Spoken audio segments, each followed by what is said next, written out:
Give me coffee in the morning, gotta have the caffeine. Wake me up, shake me up, dip me back on pussy. Must shit, two shit, set a feeling so alive.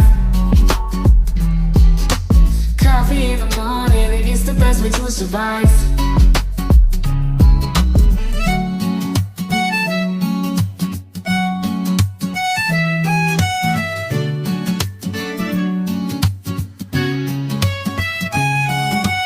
Woke up in the morning, sleepy eyes yawning.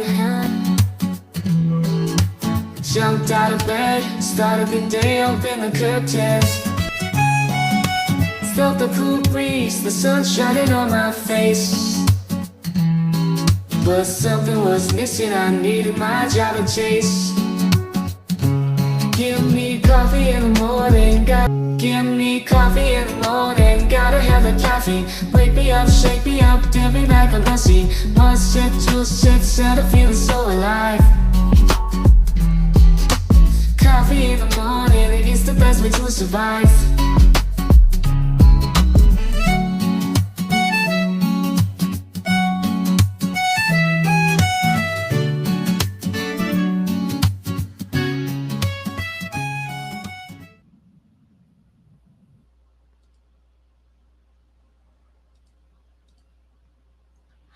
Good morning, good morning.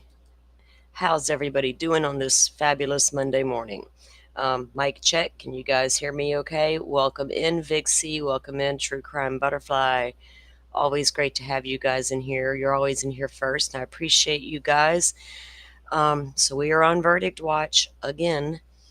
Let's see how this goes today. This morning when I was testing out my stream, it had a couple little difficulties, and I think that's all straightened out now. So we're gonna hope for the best. If it goes down, I'll run to my backup and come back at it. Welcome in. We'll get started here in just a few minutes. You guys can hear me okay?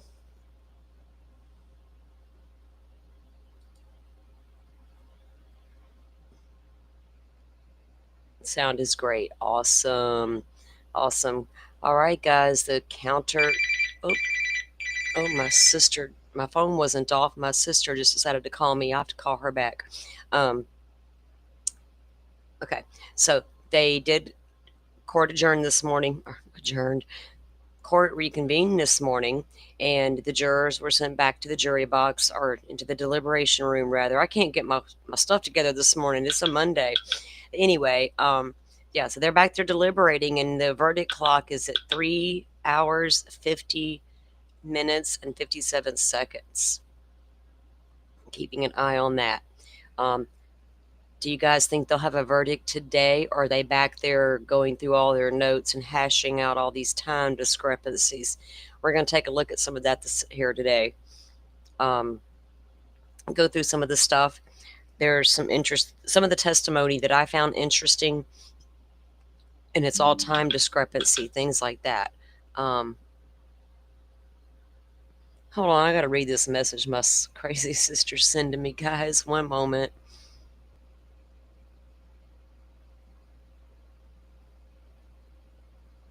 Oh,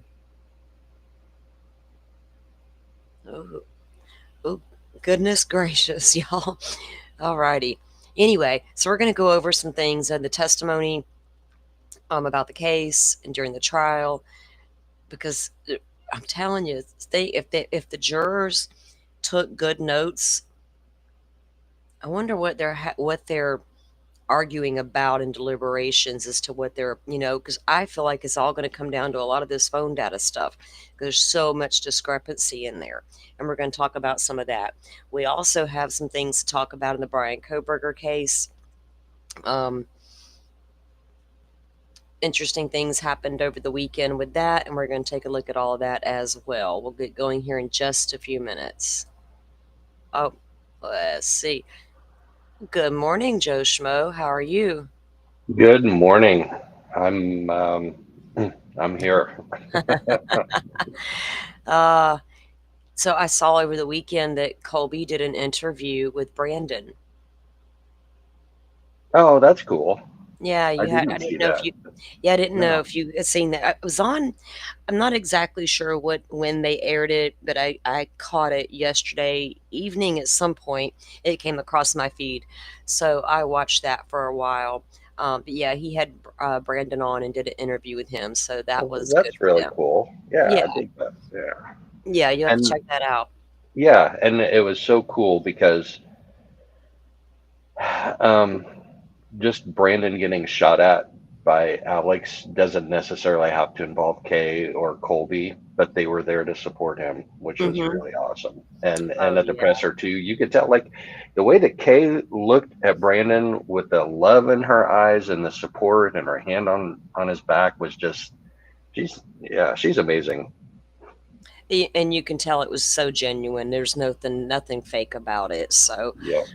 I'm glad that they finally are at a point where maybe they can find some good closure and lean on each other, right? That's what it's all about, leaning on. And I think they've been doing that for quite a while, leaning on one another. So it's beautiful to see that they have that close relationship. And it's unfortunate that that bond had to bring them together, right? But they have found a way to move forward and and be a family and be united in this. So good for them.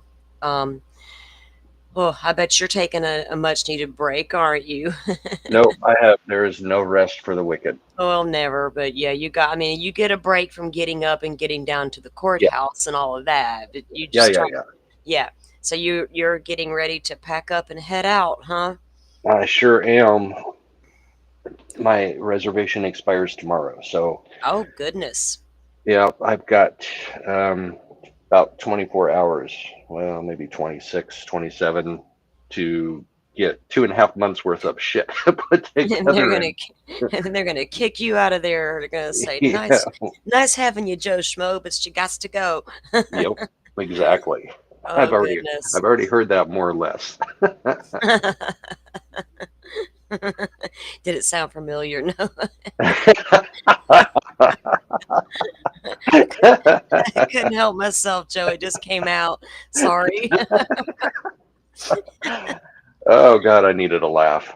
Me too. My God, it's I love to laugh, and so yeah, I like having somebody here can laugh with me. We laugh at ourselves, guys. Joe and I, we will laugh at ourselves in a heartbeat. Um, welcome in, Forrest. Good to have you here. Andy Rose, thank you for joining us. Good to see you. Um, So Butterfly dropped the link to Colby's interview with Brandon. Thank you, ma'am. We appreciate that. So Joy, welcome in. It's always good to have you here. Eliza, welcome in, guys. Welcome in. All right. So we are on verdict watch again, Joe. Um, I was wondering if anybody thought they would have a verdict by the end of the day. I think they should be in there going through all their notes and hashing it out with one another, but Yeah, I was on Bob's channel earlier, and he had a guest on that said he thinks by the end of the day, and he said hopefully. I wonder. Um, I wonder what stuck out to the jurors the most as far as giving them pause, right? As even if you take away um, alternate theories and things of that nature, there's just a lot in the testimony, discrepancies in the times of all this data between the multiple witnesses, and I'm talking about Whiffen and Hyde and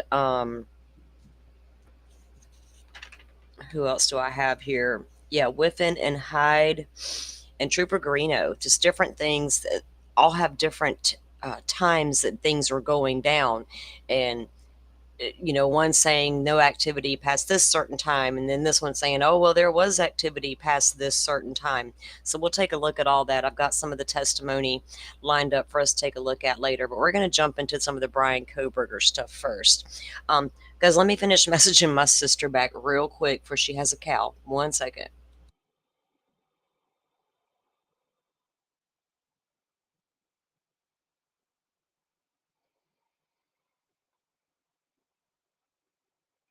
Oh man, so much to do. I'm gonna have to make a checklist so I don't forget anything. But it's gonna be pretty obvious because I've been in one room for 2.5 months, so If there's still something here that's mine, it's going to be pretty obvious that I left it behind. I always have a checklist I go through. Then I drive myself crazy checking my checklist. Right. So I've had to kind of make myself not be so neurotic about certain things, but I Yeah. can't help it. I'm a I had checklister. I had to do that for court too, just because I had to be ready. Like if there was any interviews that I could do, for my lunch break lives, and if I didn't have a checklist, I inevitably forgot something. Yeah, it Like the day always. the day of the day of the presser, I was in a hurry because the document drop came down that morning, and Mhm. so I did a quick tweet on that. I downloaded those documents. I did a quick tweet, and then I forgot to go over my checklist. And sure enough, I forgot my charger for my phone. Oh man. Oh, that's one of my first go-tos is I gotta get that charger in case I need to Yeah. charge my phone. Well, I had it in the But back of my mind. I had it. It was in my backpack, in the side pocket of my mhm. backpack, where it always goes. But no, I had plugged it in the night before, so it would charge up. Oh Well, yeah. yeah, And it's always that one thing you think you would never forget that you end up forgetting if you don't have it on your checklist. You're like, how did I forget the most important thing? Like that was a given, right? But yeah. yeah, it happens. So And you're we moving on. survived. Are you We moving out survived. into the great? Were you gonna just go out into the Wild Wild West, or we'll just No, no, we'll I'm find you when you find we find you, or well, I've got some unfinished business in Delphi, and uh-oh. the Flora 4 needs to be looked at a little bit more. Oh goodness. Yeah, It's been looked at and there's got to be some answers out there. There has to be. mm, well, good luck. Good luck, my friend. I'll be there to have your back. I've done a lot of uh, stuff with in the past on Flora 4. I've got all the body cams, the officer that went into the house that morning. There's a lot there to unpack with that case as well, and it's I don't know if we'll ever And get the answers. it just feels tied to Abby and Libby. It just Oh well, does. there's a It lot was of reasons to feel that way. Not that it just feels tied. There's a lot there that could have indications that they were both somehow related. Um, yeah, I've done some deep dives on it. I've been a part of streams that have done deep dives on it, and I just there's a lot, and I don't keeping eyes out there and keeping attention on it is important, but I don't know that anything will ever come of that case, and if it's we can sad. never dislodge anything, right? Mm-mm. No, Yes. I mean some of the same officers involved and people may have been involved as alternate theory type people in Delphi with Abby and Libby or tied and connected to Flora, but we can sit here and make all the social media connections all day long, but what kind of concrete evidence? I don't know if that we can provide. There's nothing. Um, it's just more of Indiana doing Indiana does, and Keeping it things is in the it's dark. sad. Yep, it Yeah, is. it is sad, and that case was horrible. Those four little girls didn't deserve to lose their lives like that. And when you start to really dive into that case, you there's a lot there to unpack. So Yeah, and their poor mom too. I mean, she's off grid. I mean, not off grid, but she's done interviews and she's been cleared and all of the things. But there's a lot there. She took a hard beating in the media, or yep. from not just the media, but people on social media, things of that nature. Um, Eliza wants to know more about the case. Can you give a summary on it? yeah. So the Flora 4 is four little black girls who passed away in a house fire in Flora, Indiana, which Joe is right outside of Delphi. They may as well be the same. They're like right next door to one another. And in fact, the Delphi Fire Department responded before the Flora Fire Department. Um, at first, they called it like an electrical fire, an accidental house fire. And then as the investigation unfolded, there was like, no, this may have been intentionally set. Um, Pretty sure they found traces of accelerant they in that. found traces of accelerant. The Flora fire chief then resigned at one point. The officer who really risked his life to try to get into that house to save those girls, he went through a lot of trauma and burns. Okay. Um, there's just a lot of information out there, guys, and we will unpack it. I'll send Joe some things as well. And so when he decides to put together that show, we can join him for that, and we'll promote it here and let you guys know when he's going to do that.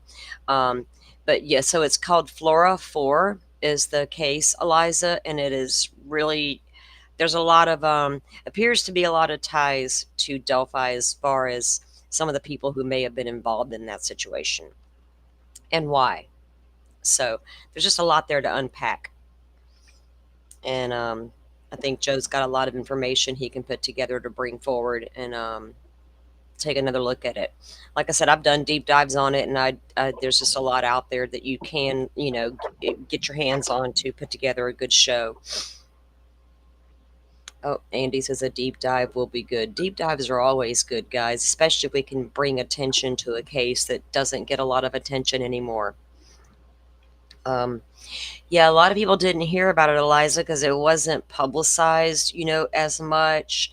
And then you have to go in and wonder, well, why not? Was it because I hate to say this, but was it because it was 4 little black girls and not 2 little white girls? Two little white girls horribly murdered in the woods and 4 little black girls horribly murdered in their home. To me, it's the same. They should have been given the same amount of attention. Now, there have been a lot of good streamers out here, shows that have brought attention to Flora, but nobody's talked about it in a really long time.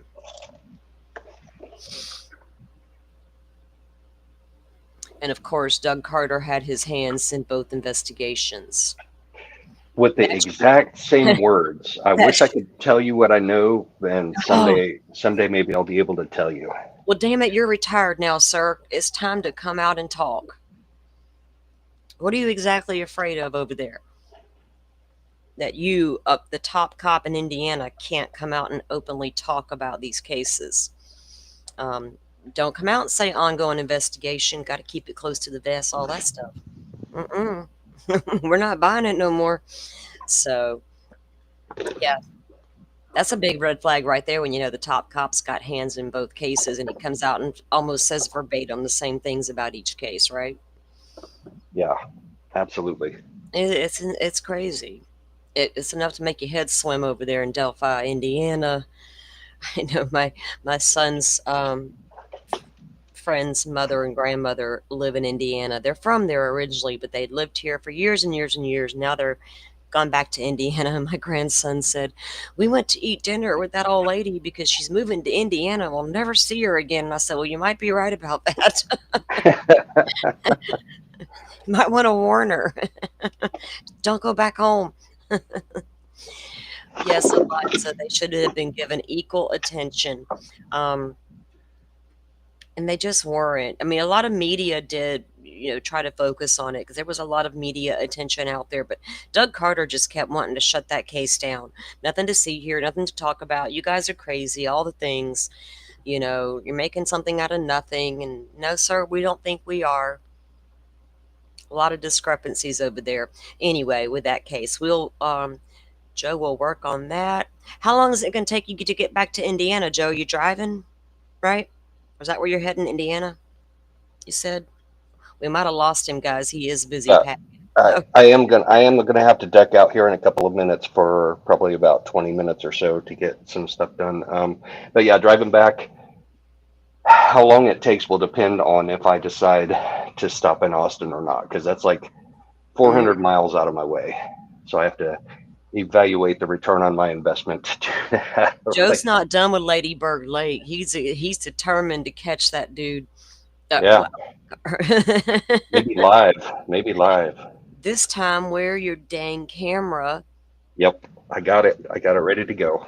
And I'll be on the phone going, run, Joe, run. Get out of there now.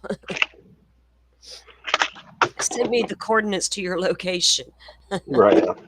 That Google share thing, right? Right. We should probably get on the Live 360 so I can track you, just in case the phone goes dead, goes silent on me. All right, guys, I don't know how many of you I saw, out on the streets this weekend of YouTube that the DoorDash driver in the Idaho 4 case has been identified. And as with this Idaho 4 case, it just continues to get crazier without us trying. Um, to make it crazier, it just gets crazier. And so there were a couple of channels that. I gotta duck out. I'm gonna let you carry on. I'll be back in a Okay. little bit. All right. Well, come on back when you get a chance. All right. Thanks for coming up. All right. Good morning, Flip Flops. Good to see you in here. Come on in, guys. Come on in. Get comfy. Um, they have been deliberating just over 4 hours. That includes that little bit they did on Friday. The jurors in the Karen Reed case, and I have the clock up on the side. That's how I'm keeping an eye on it for you guys in case they come up with we have a verdict. We can run to that real quick, but so the verdict clock is still up. But over the weekend, like I was saying, news dropped that the DoorDash driver had been discovered, and boy, people just went a little nuts on the social media and began to, you know, dox her and all her information. Well, the information's right there in the body cam footage because what happened was allegedly, not allegedly, we can see it. The DoorDash driver in the Idaho 4 case has been like a hot button for a long, long, long, long time. And people were like, oh, the DoorDash driver did it, or the DoorDash driver this and DoorDash driver that. And then people are like, oh, it's a woman. Oh, it's Emma Bailey. Well, the only thing that appears they were right about was it was a woman, but it was a middle-aged woman. It's not a young girl from the Moscow, college scene. So anyway, the video dropped, and a couple of channels went out with it, and then Plunder dropped her video on it. And thank you, Plunder, because she always brings the facts. And she was able to dig down and find where the original video came from. It was actually released onto YouTube 8 months ago. No one knew it was out there. No one put it together that this was the DoorDash driver. I'm assuming that the channel that did it will maybe not be familiar, and because it was hard to hear what she was saying. So maybe they just didn't pick up on what was being said. Well, now everybody knows. So we're going to take a look at that and listen to what she had to say, because I know a lot of people are running. Okay, I've seen where people are going out and saying, oh, well, she's not credible. She had a DUI. She's this, she's that. I don't buy any of that because I don't know. She was a DoorDash driver that night. My key takeaway is what she said she saw. I'm not here to discredit her as a witness. I'm not here to put her life on blast. She does that in the video herself. I did look up some of the information she talked about and verified it. But I'm not here to talk about her in the sense that she's not credible, she's this and that. I want to talk about what she said she saw. That's my that's what I'm trying to figure out. Hold on, guys. Let me do one thing real quick. Let me pull. So I need to pull my screen share up for you guys. So let me get on the side here on my phone. Let me get the Karen Reed verdict thing pulled up.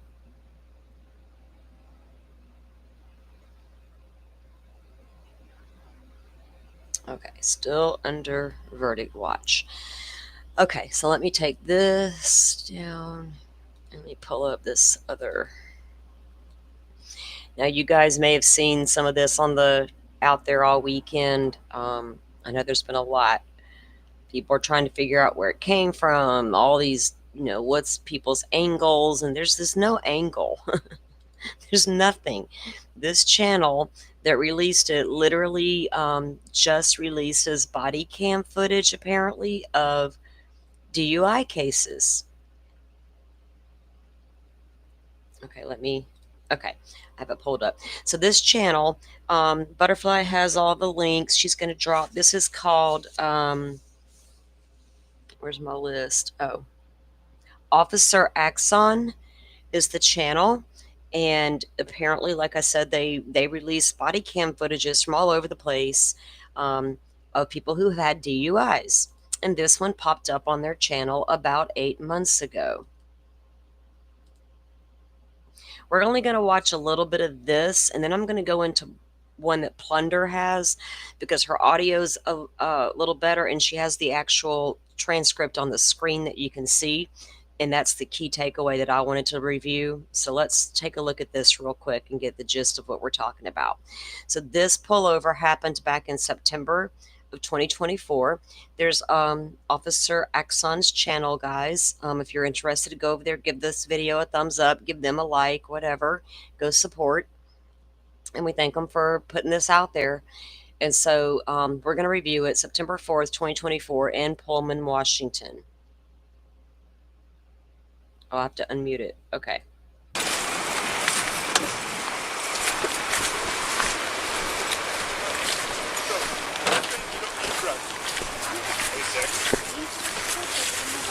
You took a pain pill recently? She's gonna do the DUI. She hasn't done one in a while. Unless you want it, but it's yours if you want it. We'll just do the possession if there is. That's fine. The other way? Yeah. And what's your name? What are we doing? What's your name? What are we doing? Well, I was going to ask you if you'd do some voluntary field sobriety tests. I can do them, but I won't pass them. Okay, why won't you pass them? Because I have fibromyalgia, I have arthritis, I have a lot of issues with my body. It's very broken. I have nerve damage. I went through this with Jordan last time. Okay.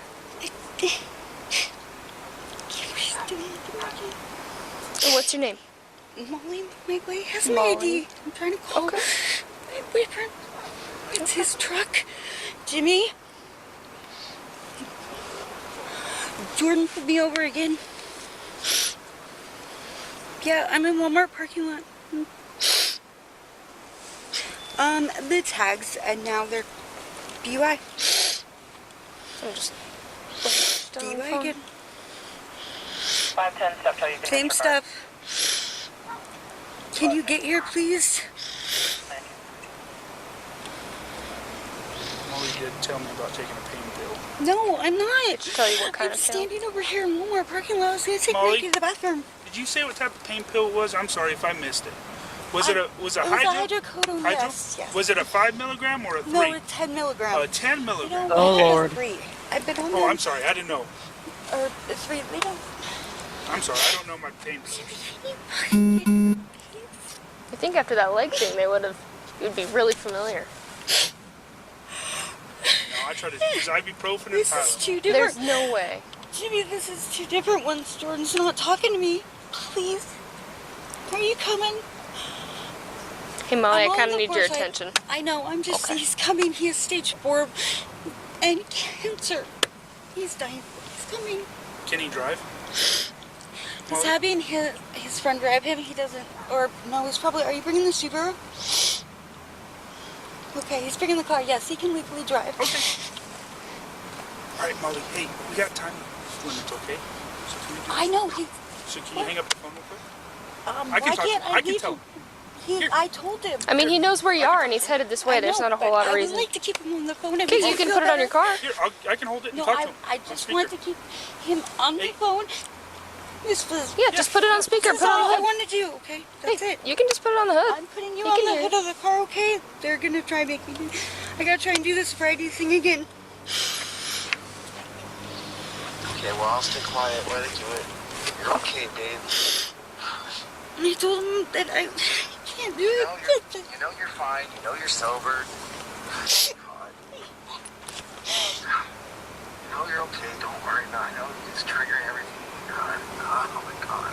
You have proud. Will you Right. please hurry? Okay, Molly, you want to put that on the hood so we can get started? And sooner it's started, sooner it's over, okay? It's not my truck, officer. It's his truck. So the meth in here is not yours? What meth? I'll be right there. What are you talking about? The drugs. What drugs? Drugs in the car. To search my truck. Okay. What drugs? No, I was just clarifying. What drugs? If there was drugs, they're not yours, right? Okay. Just want to make sure. Jesus. He's coming. So Okay, the Mom. drugs are not yours. Just clarify. There's no drugs in there. Okay. There's no drugs. You know that for a fact. Yeah. And to be clear, she was not charged with meth. We'll get to that though, but she wasn't. It's not my truck. Okay. Oh, wait. You don't know. Okay. It's not my truck. I can't. God damn it. Let's just take a step away from the bumper of the car so you're not leaning on it. All I'm right. not leaving. Okay, perfect. And just look right at me. Molly, I'm not going to make you walk. I'm not going to make you lift a leg. We have other tests we can do, okay? Great. All right. So I need you to stand with your feet together. Okay. Arms flat down by your sides for me. All right. Do you wear contacts or glasses? I do. You do? And you're not wearing them right now? I have my contacts in. You have your contacts in. Okay. And They're really dry. any medications other than the hydro that you took? I took a hydro. I took a cold medicine. Cold medicine? That's it. Okay. When did you take the hydro? Ish. I don't even know what time it is now. Me neither. 7 p.m. Bright Will, this is just for you, hun. Yeah, we are on verdict watch for Karen Reed, so we are going over some other stuff that came down over the weekend in the Coburger Idaho 4 case. We're watching video right now of the DoorDash driver. Butterfly, guys, I do have a buy me a coffee link finally, and it's pinned at the top of the chat. Thank you, Butterfly. Just became my first buy me a coffee supporter. I appreciate that. You know I'll be having to have my coffee, and I appreciate that so much. Thank you guys for all coming in. If you don't mind, on your way in, y'all give us a thumbs up, please. Hit the like button. Do all the things that YouTube likes us to do. We appreciate it, and thank you, Butterfly. So we're going to review a little bit of this before we fast forward through it and get her down to the jail. She's going to go through this, and they're going to give her some field sobriety testing because of the physical things that she has going on. They end up conducting different types of testing with her. Can I look at my phone and see when I was home? No, that's okay. If you can hazard a guess, it doesn't really make a huge difference. That's the problem. It was... God damn it. I think, I wasn't even paying attention to the clock. Okay. What about the cold medicine? Did you take the hydro and the cold medicine at the same time? Cold medicine was Okay. this morning. Anything else? You take a multivitamin? No, Okay. not even my iron. Not even a women's daily? Nope. Come on, Molly. No, I don't. We gotta take our vitamins here. Okay, so I need you to stand with your feet together for me, I please. take other stuff because I have an immune deficiency. Okay. I ended up in a coma. Okay. Kratom or anything like that? Okay. I take specific ones because they help with my immunity. Garlic, with my lungs. I was in a coma Okay. All right. years ago. All the way up for me, hands by your sides. Damn it, Jimmy, get here. Guys, I'm going to have to do some checking. They took the clock down on the verdict watch, but it says jury is still deliberating. While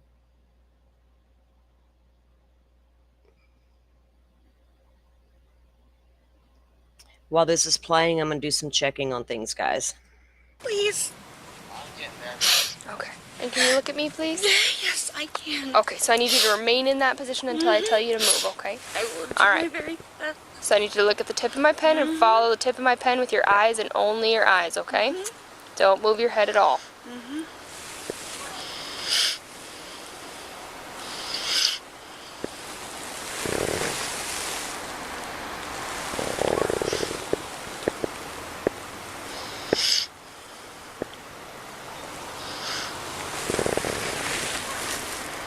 Mikey, hush. Can you turn your head straight for me? Sorry. There we go.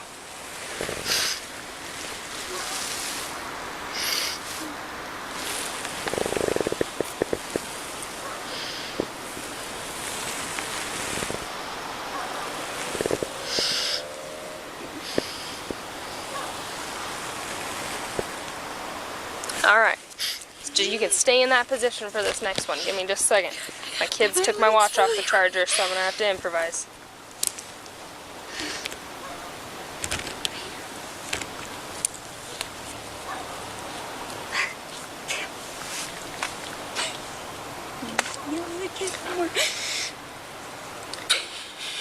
Okay, Molly. So for this next one, Same position. I want you to tip your head back and close your eyes when I tell you to begin. You don't have to do it quite yet. Okay? Tip your head back, close your eyes, and estimate the passage of 30 seconds. When I tell you to begin, you don't have to start yet. Molly, you can look at me. We're not starting yet. I know. Okay. Just wait for you to tell Okay. me. So when I tell you to begin, you're going to tip your head back, close your eyes, and estimate the passage of 30 seconds. When you've hit 30 seconds, you're going to look back at me, okay? All right. Do you have any questions? No. Okay, I'm not going to demonstrate that one for obvious reasons. Okay. This one's just fine. All right, you can begin.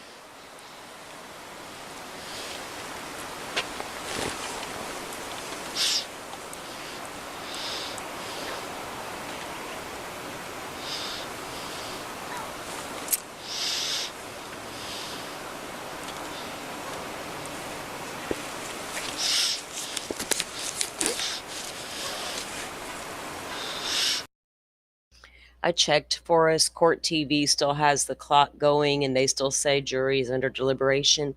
It is 10:39 Central, 11:30 Eastern, and I know they did start at 8 a.m. So they might be on a break. Who knows? But I'm still watching everything, guys. All right, so let me they're going to go through the field sobriety with her, and they're going to get her down to the station, and they're going to interview her. But the parts that I'm going to take this down and pull up another video, because they bring in a lady who talks to people who are suspected of DUI, right? If they are under the influence of like the pain medication, or if it's a medical episode happening, things of that nature. And this is who gets called in to evaluate her for this.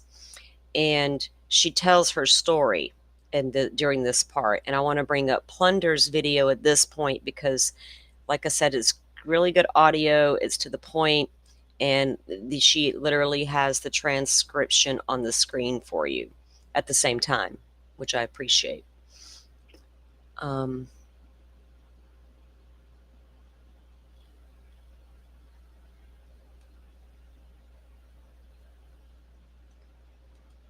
Let me get hers up here. And like I said, I know, her name is out there, but I don't care about all that. Her name was never an issue for me. I never cared about her name or any of that. I always wanted to know what she saw, right? And I'm going to be that inquisitive person forever. She's a DoorDash driver. She was there. She was accused, people tried so hard to tie the DoorDash driver as the killer. I was just always curious as to what they saw. Now, something she says in here about what she saw, and then I had to go to the time stamps in my head. DoorDash was delivered at approximately 4 a.m. Then if I go back to the camera leaked footage from 1112, I can see when this white car is coming and going. I really wish I could see what time that DoorDash car is coming and going, because I'm trying to add this up in my brain. All right, so let me pull this up for you guys to see. Thank you for dropping that link there, Butterfly. Appreciate it, guys. There's Plunder's link in the chat. Always has great information over there. Butterfly and I are big fans of Paula's.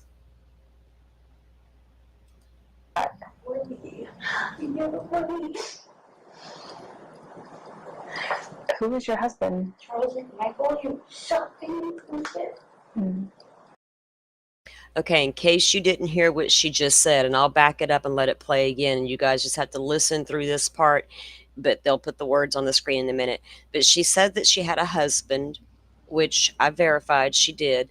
He was shot, she says 9 times, but the information I found said 6 times, so I'm not going to argue that with her. But what happened was there was an incident in Moscow, Idaho. I forgot what year that was. I have it. It's in the paperwork. But it was before the Idaho murders. And so her husband, from what I can understand, her husband and a girlfriend went to this girlfriend's home. And they went to go change locks on the doors because she was having issues with her significant other. Apparently he was in the home, the significant other when they show up. And a confrontation was had between her husband and the other man. The other man opened fire and killed her husband. And I guess she witnessed it and she had to testify. Well, I researched that case, and the guy who shot her husband only received a 2 to 15 year manslaughter sentence. The judge felt he was standing his ground. So her husband enters the home. This guy feels threatened. Something goes down, and he shoots himself in what appears to be self-defense. So that's what she's talking about here, that she has that on her. Apparently her brother passed when she was really young. She's got PTSD. Then this happens with her husband, and then she'll go into the Idaho 4 stuff. She's got a lot going on. So let me back this up for a minute, 5 seconds here. Uh-oh, is it going to do the swamp signal-y thing because I did that? Probably.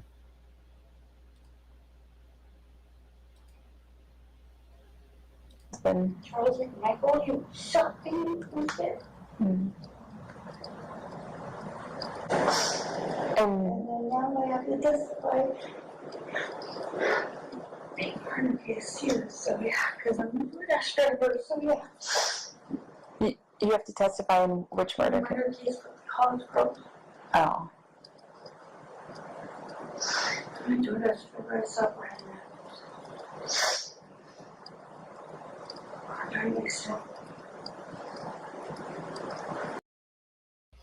She says that she was the DoorDash driver in the Idaho 4 case, and that she saw Brian. She parked right next to him.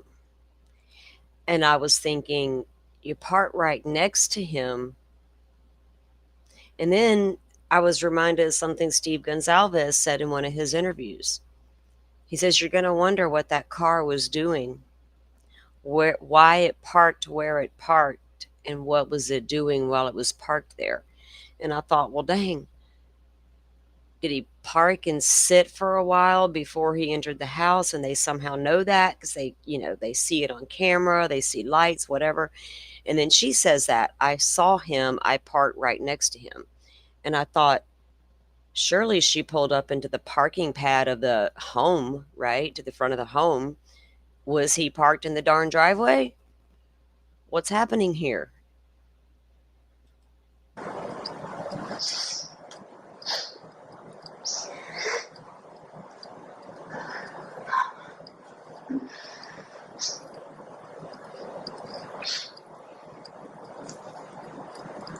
Indeed, Molly sounds like she has definitely been through a lot of trauma when you watch the body cam coming up, having experienced this tragic death of her husband and a lot of other unfortunate events she describes, even though it's very difficult to understand her at times, so I've enhanced the audio the best I could. But the line that stands out the most, the one everyone's talking about, is when Molly claims she has to testify again. This time in the big murder case of the college girls. So she says college girls. She doesn't quite say, and Ethan. But the authority responds and just says, oh, and leaves it at that, leaving only the sounds and the sights of her scribbling on her, pad of paper in the pregnant air. It's like she can't believe she's talking to this woman and what this woman has just confessed.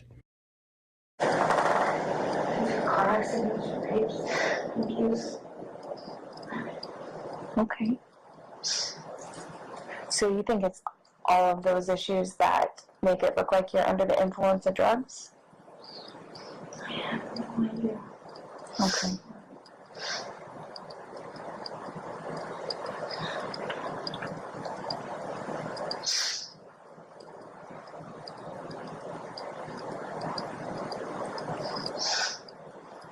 Molly, how do you spell your first name? And do you have a middle initial? And then how do you spell?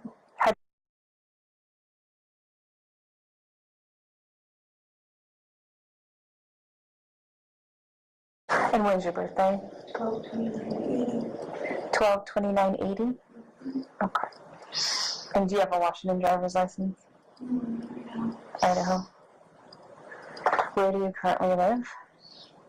I live with my boyfriend. I know the address. I explained it to her, but I down my parents' address. It's like, oh, my address is 40 years old.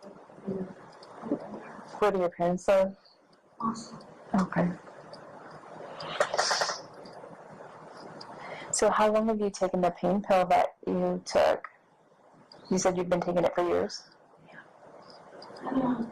Medication for years. For how many years?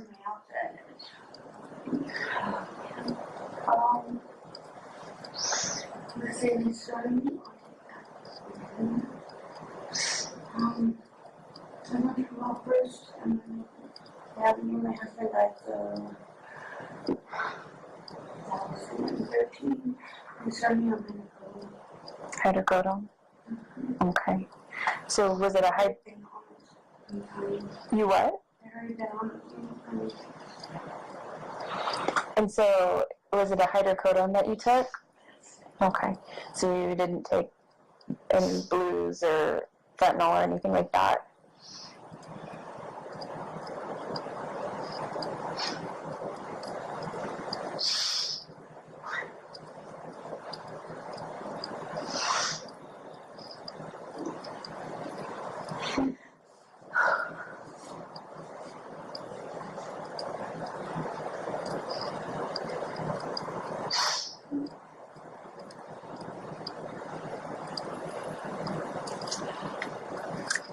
And how long ago did you take the hydrocodone?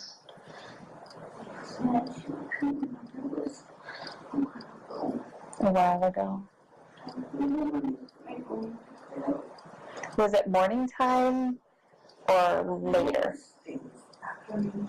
Afternoon time.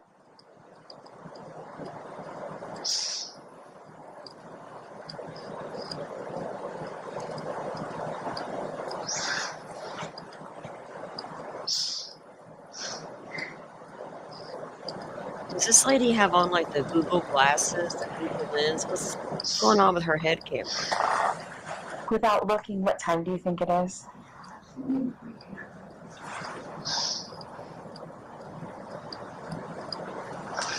And what is today's date? You don't know? It was Wednesday.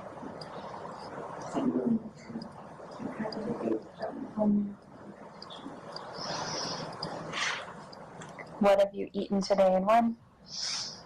I had again simply since said she was probably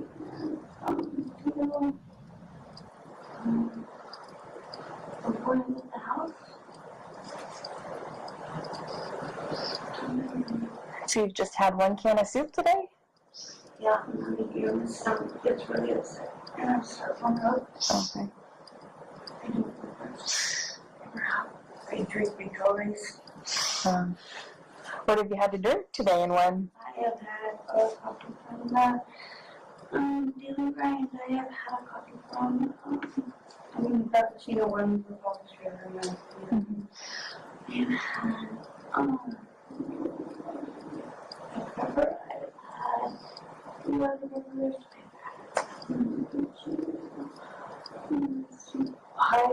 Oops, sorry. I love water. I was waiting for her to get back to the part where she talks about what she sees.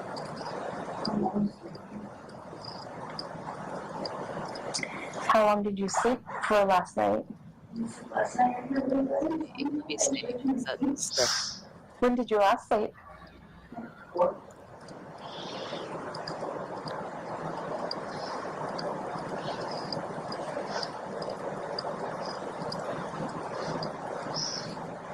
How long? Oh, I'm sorry? How long did you sleep for?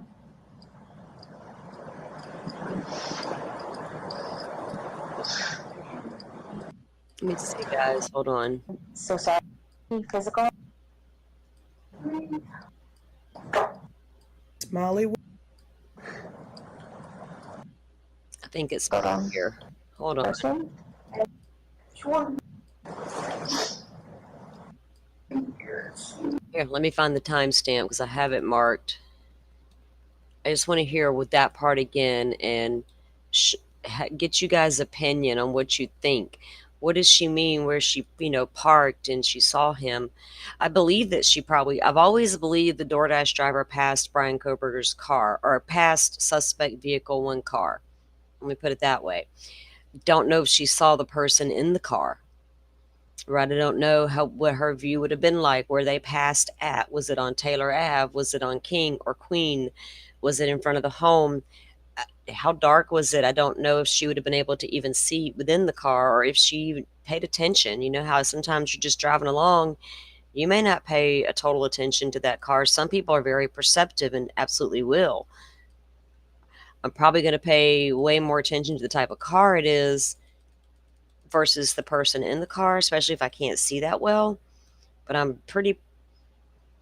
probably because I'm in true crime too deep, I do pay attention to that kind of stuff. And I know when I was a DoorDash driver, my surroundings, like before I even got out of my car, I'm looking around. I don't care how safe the I don't care if I had to enter a code to get into your neighborhood.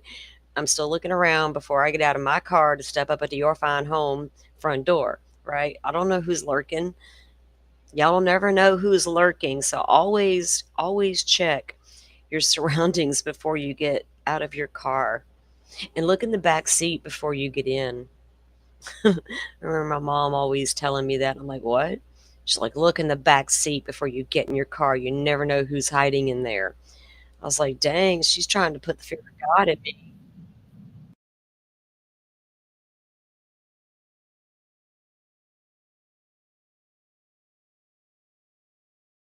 Okay, she's talking about the PTSD again. Okay, hold on. Let me get this back up there for you guys.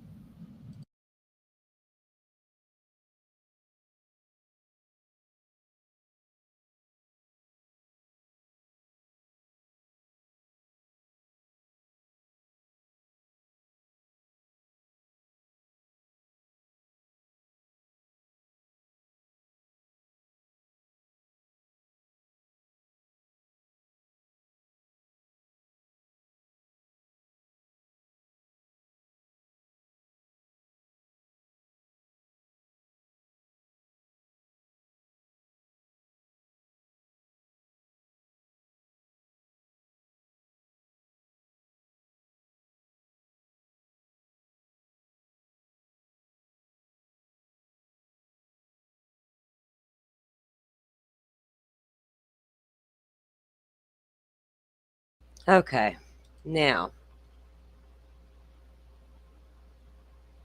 it was a weird angle. So she's got on her camera is on her head somewhere. Okay, so and then she says, this is what she says in the video, and I've listened to it multiple places, and this is what she says. When I first heard it, I didn't hear her even say she saw Brian. And then I was hearing that's what she said. I was like, what? So I had to go back and listen to it again, and I had to get my other really good headphones out, and I was able to hear it. So now, then Plunder came out with her video, and it says, and then because she talks about her husband, and then now I have to testify in the big murder case here because I'm the DoorDash driver. So yeah, the murder case of the college girls, I'm the DoorDash driver. I saw Brian there. I parked right next to him. And I thought, dang, what does she mean she parked right next to him? Is that like a was he creeping past the home, or was it a full on parking situation? Was he parked out front, like looking, and he didn't expect this car was going to come down the road and it was the DoorDash driver, and he sure didn't expect that car was going to pull into that driveway? So then I had to go back and look at the footage and watch this car coming and going on 1112 and Linda Lane. And I'm like, dang, this one little event and the time it took is so curious to me. I don't feel like, and I know people are probably going to disagree, and that's okay. Opinions are like, you know what, assholes, we all have them. In my opinion, The fact that she was arrested, she actually was let go. They found that she legally blew under the limit. She was not drinking alcohol. She apparently looks like she did take a hydrocodone pill, and that was the problem. So she was let go later that day. She wasn't even jailed. So her boyfriend came picked her up. I don't think any of these issues that we see her talking about discredit her as a witness that night. I just don't. And I know people are saying that, oh, well, she was this, she was that. Well, Brian Koberger was once on heroin. So do I make the assumption that he relapsed and now he's not credible? No, I'm not making that assumption. So I'm not going to make one that, oh, she's on meth or she's on drugs or whatever. So therefore, she's not even credible. Not buying it. That's ridiculous to even say. Welcome in, Reese. What she's saying here is that I'm a witness for the prosecution. I'm one of the team. I should not be arrested. Now, I don't think that's what she's saying. She's just wearing her heart on her sleeve, that kind of person, and she's telling her entire story.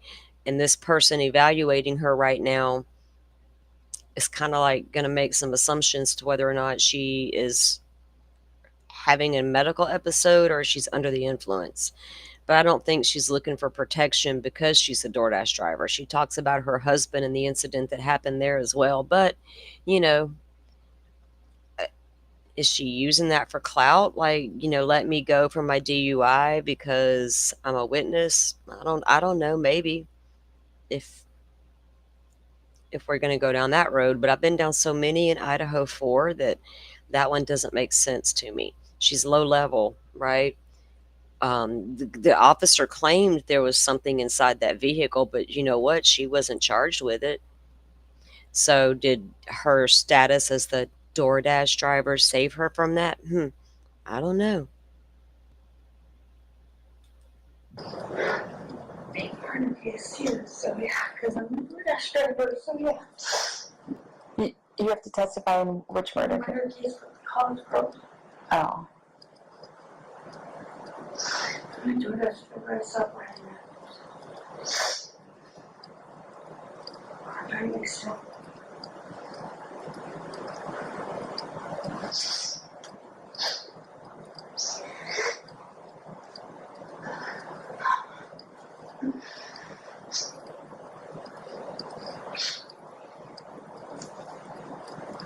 Yes, you heard this woman right if you heard what I heard.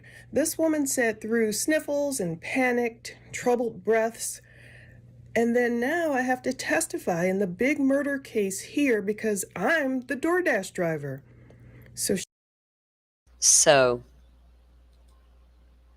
I'm not going to play her whole entire body cam video, guys. It's on the Axon, the channel link, Officer Axon that Butterfly dropped earlier.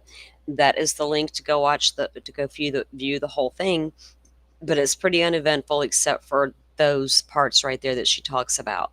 But I just found it interesting that, you know, what she said, she saw and how she saw it. So where she parked was huge to me, because as a DoorDash driver, if there's room, you're going to pull into the driveway and get out and walk because you're closer to the door. I don't know. Would she have parked out on the street and carried the food up to the door? I don't know. Apparently, Reese, she was arrested once for a DUI, but I did not deep dive into her, although I can. Her information's out there, but I didn't see a need to. She's a DoorDash driver who happened to witness something on King Road that night.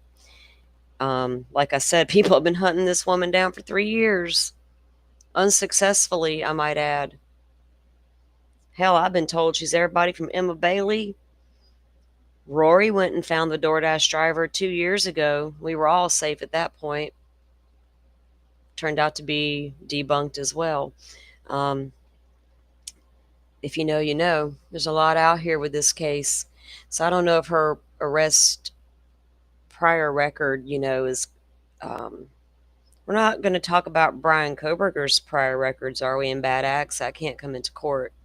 He stole his sister's phone when he was 16 years old.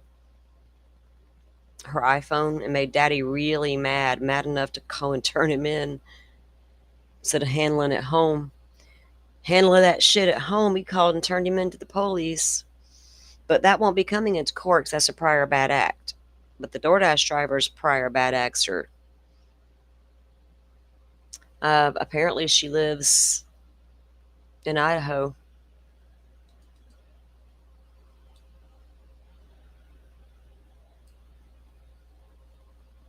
And like I said, the man who was charged with murdering her husband did do 2 to 15 years on a manslaughter charge.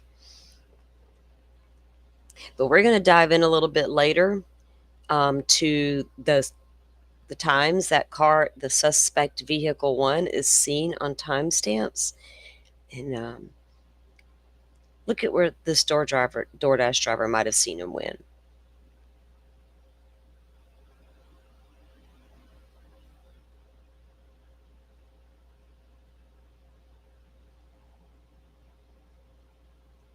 Because we do have some shows in the works coming up. As we're gearing up for the Kohberger trial, you guys know I've been covering the case for a very long time, since before his arrest. I've been following the case. We read all of the documents here as they come out. I haven't checked this morning for a doc drop. I'm not sure that there is. There are some on the docket we're waiting for. A lot of them are probably going to be sealed. We do have the hearing in 2 days. And of course, we'll be covering the hearing as we usually do live here on the channel. 2 parts to the hearing, 1 part closed, 1 part open. And they'll be doing the alternative suspect that day as well as the continuance. So, of course, we'll carry that live. Yes, he stole his sister's phone when he was 16 years old. He has 2 older sisters.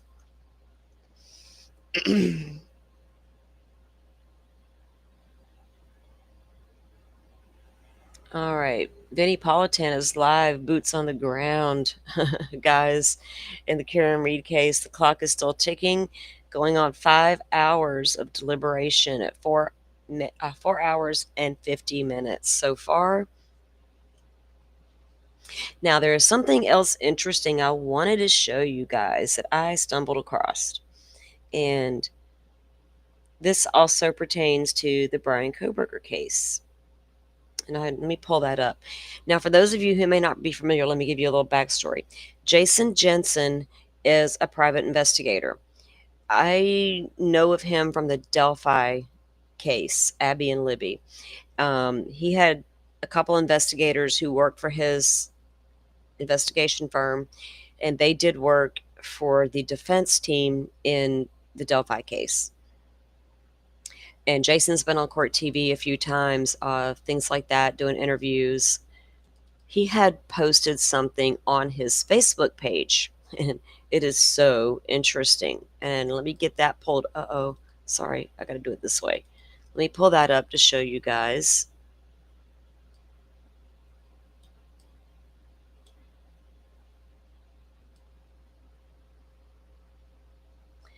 What color is his tie? Purple. True crime butterfly. It's purple. And the guy at the desk, I forget his name. Shoot. He's one of the Court TV anchor guys. He has on like this orange tie, guys. Looks like a pumpkin. I'm not down with this orange tie. Okay. Okay, let me get over here and pull this. Where is... Okay, now we're cooking. All right. All right, like I said, this is a post from Jason Jensen, private investigator. He is apparently down in Spokane for a case, and apparently he's going to dabble over into Idaho, Moscow. I'll show you. Let me get to the actual post before I pull the screen up.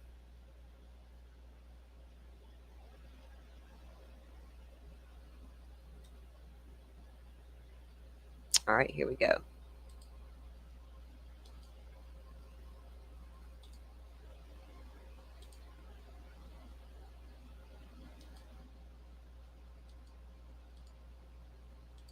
Now, this is super interesting. I haven't seen anybody talking about this. I don't know if. All right, let me make that a little bigger. Okay. So, like I said, I gave you guys a little backstory on him. He's a private investigator. This was yesterday at 10:34 a.m. So very, very recent. Knife search, Koberger, K-Bar. Next weekend is the Brian Koberger K-Bar knife search. Still need volunteers. As I prepare for the search, I learned quickly the degree of difficulty behind this search. Finding it will be truly remarkable. Check out these examples. Do you think you could spot a knife on the side of the road? Has the snow melted, from 2, 3 years ago and it's just laying out there on the side of the road? And he gives examples of a K-bar laying on the side of the road, I assume. But I find it very interesting. I'm going to keep an eye on this, guys, on his page. I didn't see him put anything out on Twitter about it. But isn't that interesting? They're going to do a search, apparently, for the K-bar. Where? Is he going to release some grid searches and talk about where they're searching? Should I send him a message and say, go search the Lolo Mountains? I'm like, any of you guys close enough to go help? Give me a report back kind of thing. I don't know. Someone asked, does he have metal detectors? And he says he has those. I don't think there is any chance at all. He threw the knife out on the side of the road. You probably will run across it. There's just people with, different comments, but where would he possibly start a search? Where would you get, you can't just go out and blindly, I guess you could go out and blindly start searching, but wouldn't you want to have a game plan? Where would he start that search? All around the home has been thoroughly searched. All the dumpsters were searched, all the things, all the grounds, all around. I don't even know where he would begin. Oh, you're good, Joe. You go ahead and get everything packed up. We know you got to hit the road soon and get everything packed up and ready. So I just found that post extremely interesting that they're going to actually go out and conduct a search for this K-bar. I don't know where in Moscow that he plans to meet people. I don't see an updated post. So I'm going to keep an eye on that. And if anything develops out of that, I'll keep you guys posted on it here on the channel, because I would love to follow that thread if that's going to happen. I just got more questions. Now I want to talk to him. Like, where are you going to search? How are you going to conduct this search? We saw search fiascos when people began to assemble to go search for Sebastian Rogers. I'm sure that he has a good game plan, and there would be specifics with the search, guidelines to follow, and things of that nature. Yeah, Rachel, maybe he does know something we don't know, right? I'm wondering that. Where would he get, and that's what I'm saying, where would he even get, his starting point? Maybe he's went out and talked to investigators. Maybe he's putting it together based on, okay, look at it this way. If you go by, say, the PCA, for instance, and you go by, the phone leaves Moscow, comes back on, blah, blah, blah, it travels this direction, and we know the route that the suspect one vehicle allegedly took. Anywhere along that path would be a good spot to start. But it's a large area, a lot of open area, a lot of little places to dive off into. Johnson Bar Campground comes to mind. A lot of places. So I'm so curious about it.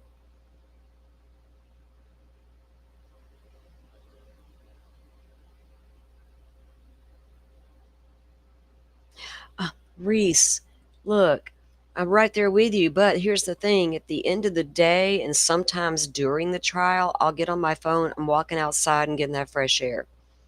I got to go outside. I can't stand it. At the end of the day, when I'm done streaming this trial, I'm outside and I will sit for hours. This weekend, I don't stream on the weekends right now. I stayed outside so much, you guys. It was nice. The rain cooperated, all the weather cooperated. Touching grass and being in nature is super important to help keep you guys balanced. So when you feel these cases are making your blood pressure rise, do what I do. I do the same thing. I'm human. I breathe and I go outside. I'm not going to lie. That's my go-to.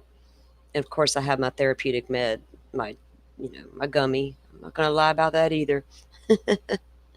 Don't let these cases get to you guys like that. It's hard as hell sometimes though, and we all know it. So I'm not giving you a hard time, just trying to help y'all keep balance. I have to remind myself to keep balance too. We do the best we can. So let's keep our eyes on that, guys, about the K-bar. So search. We're going to talk a little bit now about the next thing in the Idaho 4 case I want to touch on, the new docuseries coming out next month. A lot of talk about that too. Everybody feels some kind of way. I honestly don't feel any kind of way. I'm kind of over feeling a kind of way about this case. Like, I want to be so neutral. People are going to come out and do docuseries no matter what I say or think. And apparently no matter what the prosecutors or the judges come out and say or think, they're going to do them. So go do you guys. I'm just going to talk about it. So there's a new one coming out, and it is going to be done by Amazon Prime. And it's got some pretty interesting interviews are going to be within this docuseries, and I'm not going to lie, I'd like to see them. People I've wanted to hear from a long time.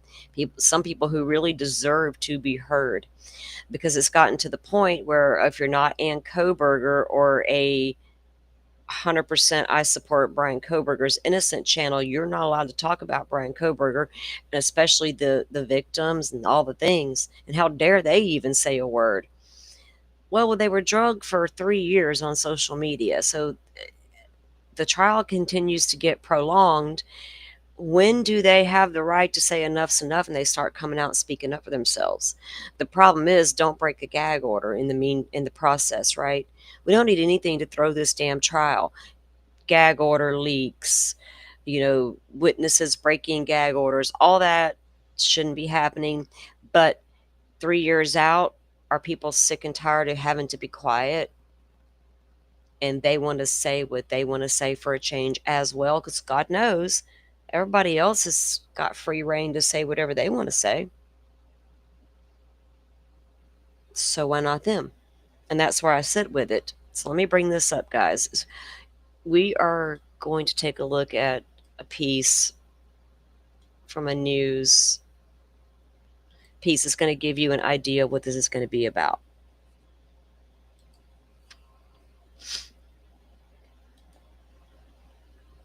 And we still have the fans spinning. The jury's been deliberating for 5 hours, guys. Right? Butterfly docuseries, books, it runs the gamut. And what are we going to do? Scream and wave red flags and it's all going to stop? No. Not everybody's true crime junkies, and they don't watch docuseries and read the books and watch the news and consume court TV and YouTube streams, all of that. The busy people out there who aren't true crimers aren't running to YouTube at the end of the day to catch the latest stream on Brian Koberger. They're just not. Or even, the datelines, and they may not seek out what Amazon Prime's got on the latest in true crime. So maybe everybody needs to sit down and just take a moment. So this one is... Oh, sorry, it started playing in my ear and it was a little surprising. Okay, this one has an interview with the director and the producer. I think it's producer / director, and talks about the people they interview during the series. Yeah, flip flops.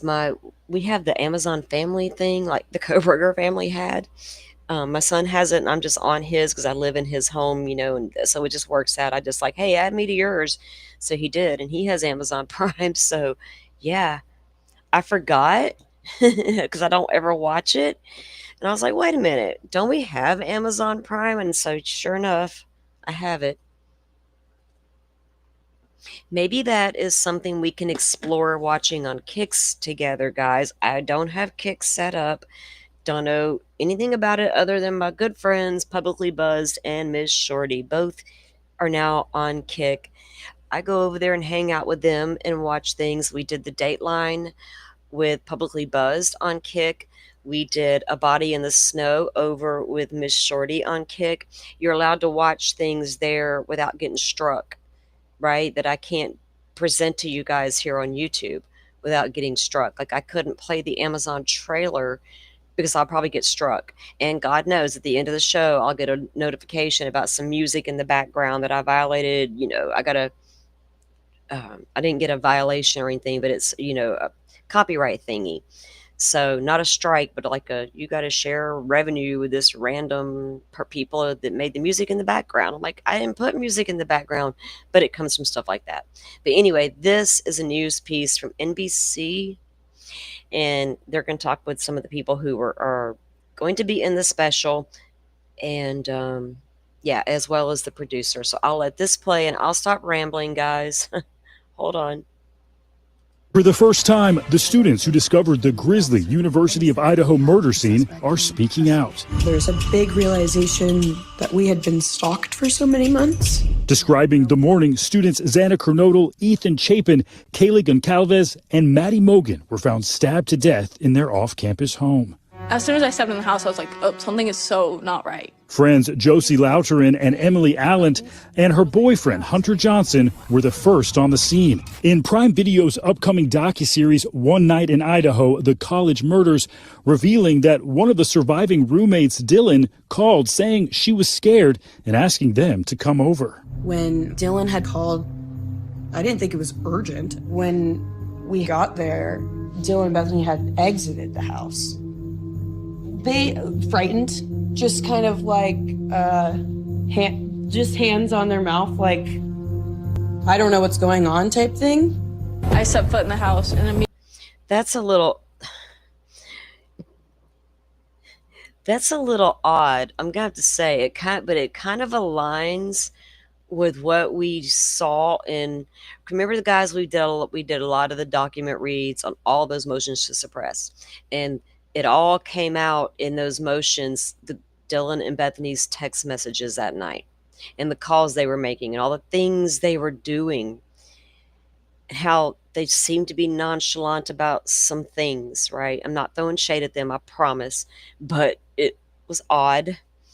And then now she says they're just outside with their hands over their mouths. They appear again to be like, what is it, like a what the fuck moment, or is it total shock?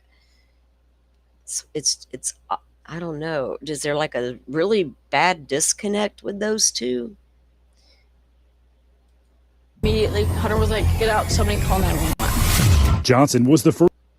Sorry, let me back that up for you guys. That wasn't fair for me to interrupt it. Now watch it. It's going to act silly. It'll take it a second. It'll straighten out. Watch. Maybe. I probably messed it up. See? That's why I don't do that. I'm always like, can you back it up a little bit? Well, if I do, this is what happens. Hang on. I got to refresh it. There we go.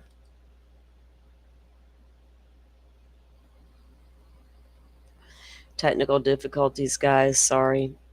I messed it up. I always have to take it down and put it back up each time that happens. Wonder if I got swampy signal today. The other day I had to reset my modem like twice. They were doing something funky out here. Been running smooth for a while. And then this past week it's been a little funky. For those of you who don't know, I'm out in the country. Okay.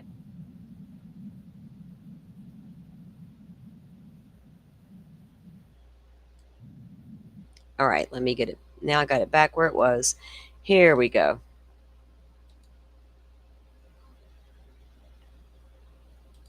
Thank you guys for being patient while I screwed it up.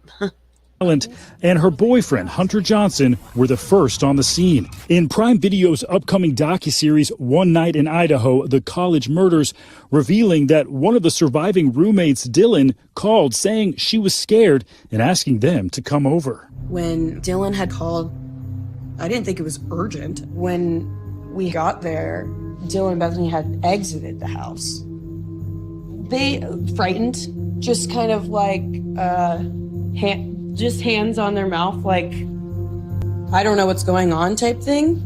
I set foot in the house, and immediately Hunter was like, get out, somebody call 911. Johnson was the first to realize they were in a crime scene. You can hear him on the 911 call, ushering everyone outside. When we were interviewing them, it was quite a raw emotional experience for them to relive sort of second by second how that day played out and how the weeks played out afterwards. 6 weeks after the November 2022 killings, graduate student Brian Koberger was arrested and charged with the murders. A not guilty plea has been entered on his behalf, with his trial set to begin in early August. There's this person out there who had just murdered our brother, and he's still out there somewhere. The new series also features exclusive interviews with the parents of Chapin and Mogan. This can't be true. I mean, this is Idaho. Can we expect to get any insights from those survivors as to why this happened? We certainly have a strong theory of why this happened. We're expecting that other aspects might come out in the trial, but we dug pretty deep on this one. Okay, Stephen Romo joins us now live. Stephen, a lot of people are going to be wondering, the trial is set for this summer. Will it happen in August? Yeah, that is the question. It's already been pushed back a couple times already. Koberger's attorneys have asked that it be delayed yet again. They're saying for the publicity that's been involved here, and they specifically mentioned Dateline NBC coverage, saying that they need more time to prepare now. There's a hearing coming up on June 18th. We'll see if they will agree to push that back, but there's going to be even more publicity now with this series that's set to come out. Yeah. A lot of people are already talking about this. And to talk about the series, just a reminder, it's on Prime Video. Is it already out or is it about to come out? It's coming out July 11th. It'll be out, and a lot of people looking forward to that one. Okay, Steve, we thank you for that. We thank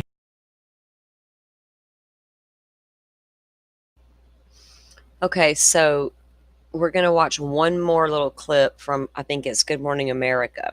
And they're going to show, I think that's the one that shows more of who all is going to actually be in here interviewed. Reese. Oh, goodness.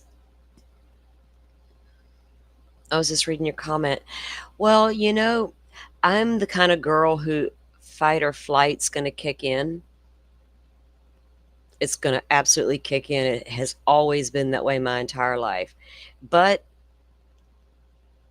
I have three sisters. I had to count 3 sisters and a bunch of girlfriends, right? And a ton of female cousins. Frozen shock phase is real. I've seen it. You know, it reminds me of the, you know, how the horror movies that come on and you got the one chick that's like, we're going to fight and kill this bad guy. And you got the one next to her that's panicking and screaming that you just want to slap silly for a moment and be like, shh, calm down. That girl. Sometimes it's, you know, you want them just to freeze and just don't say a word, but most time they're panicking. You know, there's different, and you know, maybe that's their fight or flight. They're just like panicky. But so I think that some people can go into this weird like shock period, just shock.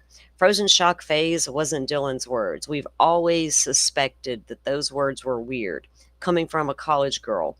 Frozen shock, when it first came out, we were all like, what is frozen shock phase? We know what shock is. We know what being frozen feels like. We know what frozen in shock, but frozen shock phase? Okay. Is that a new term with these kids we didn't know about? Man clad in black. I saw a man, he appeared to be, it was all dark. He was wearing dark clothes. But clad in black?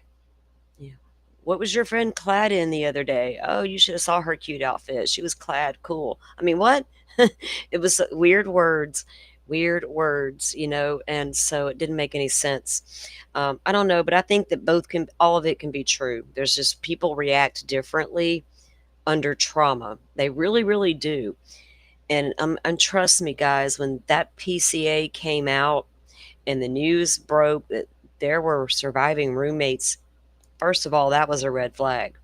And I'm going to just be honest. I'm watching the news one day, got an update finally.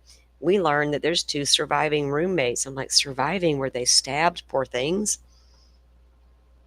Or were they harmed, whatever. And then it's like, no. And then 8 hours went by and I was like, oh my God, what in the world were they? My first thought, were they in on it? I'm a true crimer. I can't help it.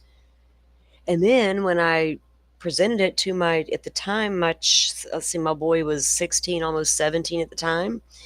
I'm like, let me ask you a question. What would you think if this occurred and then you found out there was 2 survivors and then 8 hours went by before they called 911? He looked dead at me and he said, did they do it? And I was like, oh, holy cow. So I've thought about all the scenarios, based around these girls. And you come to the conclusion after a while, if you use common sense and you read all those messages and all the things that was in those documents, do we just have 2 really young, naive, intoxicated girls who just were disassociated from what was happening around them? And I don't like to use the word airhead, but I'm going to. I don't know. They're not charged with anything and their DNA is not on a sheath. So the mother in me, the adult in me with a child near that age, at some point has to say, And I have to remember what I was doing at 19, 20 years old. And some of the effects that stuff had on me. And I absolutely know I had to question at times, is what's happening around me really real right now? And I'm not going to go into much more detail than that because it might get real comical. But we have caves around here on Fort Pickens at the beach. Y'all be careful out there at night. That's all I'm going to say. Little green men might live in those caves.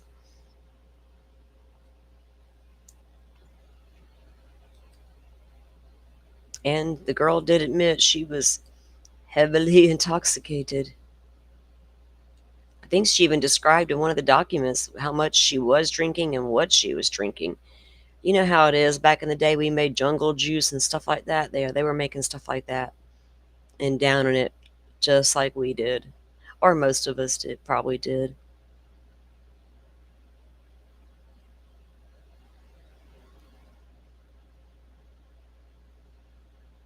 Okay, I'm pulling up. Oh. They always start in my ear and it freaks me out.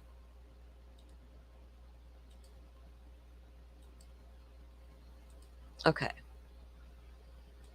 right, so this is a piece from Good Morning America before we move into our Karen Reed stuff we're going to look at. They're still deliberating, guys, over in Massachusetts. All right, so we'll take a look at this. Ditzy, yeah. I mean, what? Lord, we all know kids like that, right? Come on. If we're being honest, I know I do. Some that are really smart and some that are just like, what?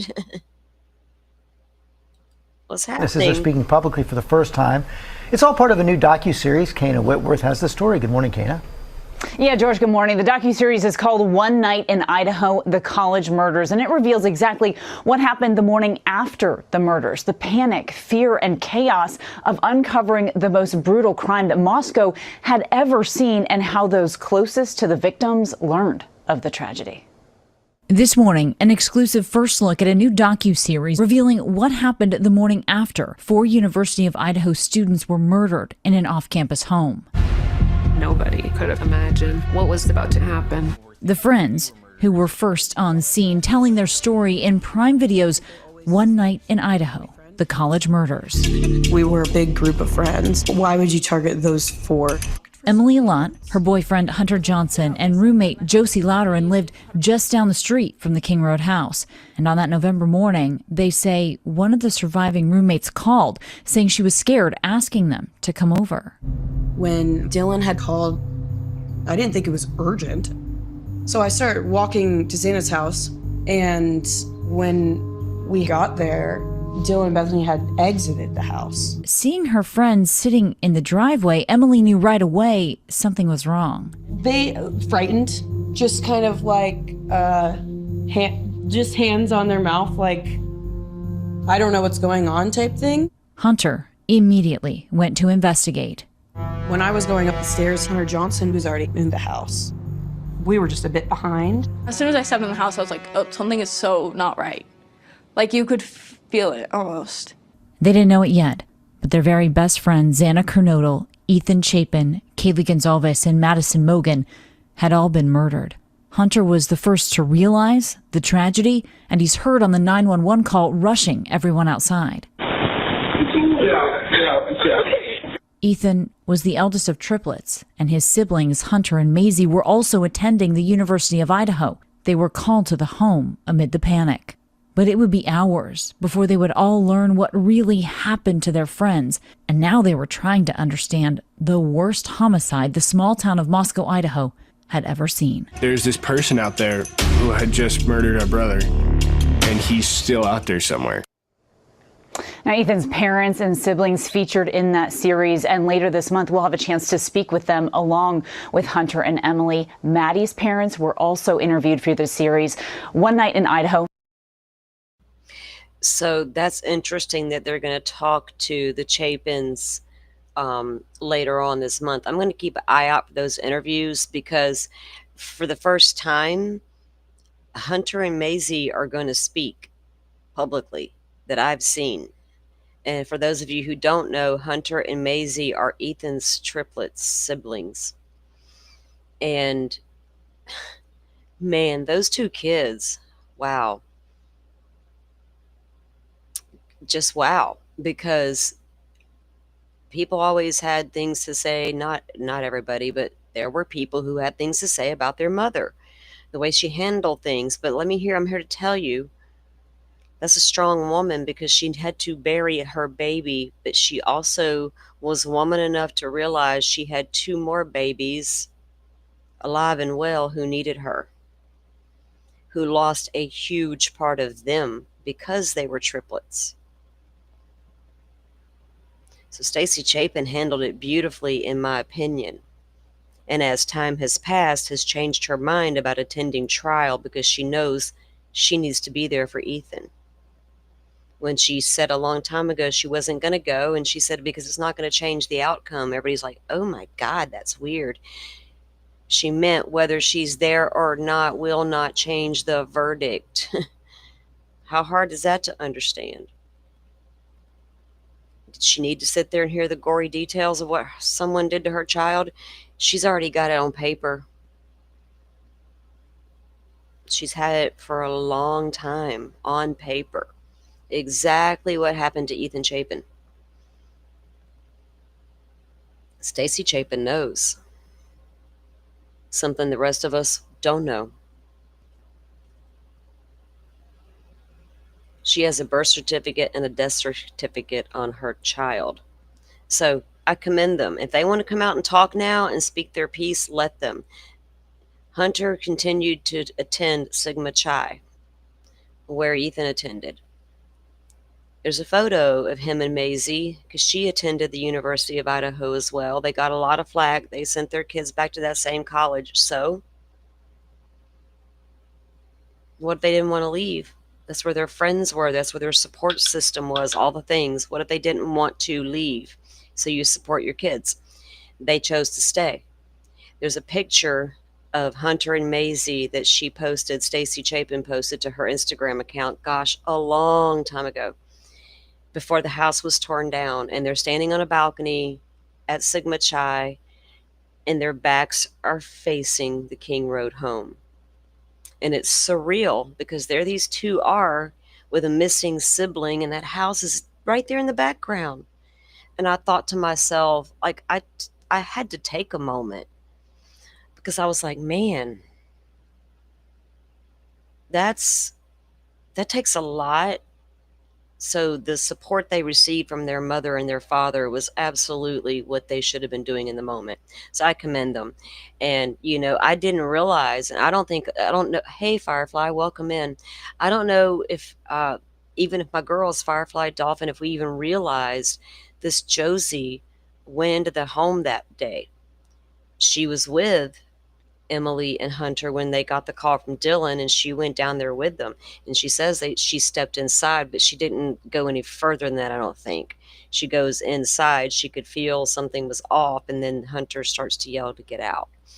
Um, I don't think they're really, I hope they don't say anything that's going to get anybody into trouble. I really don't. Um,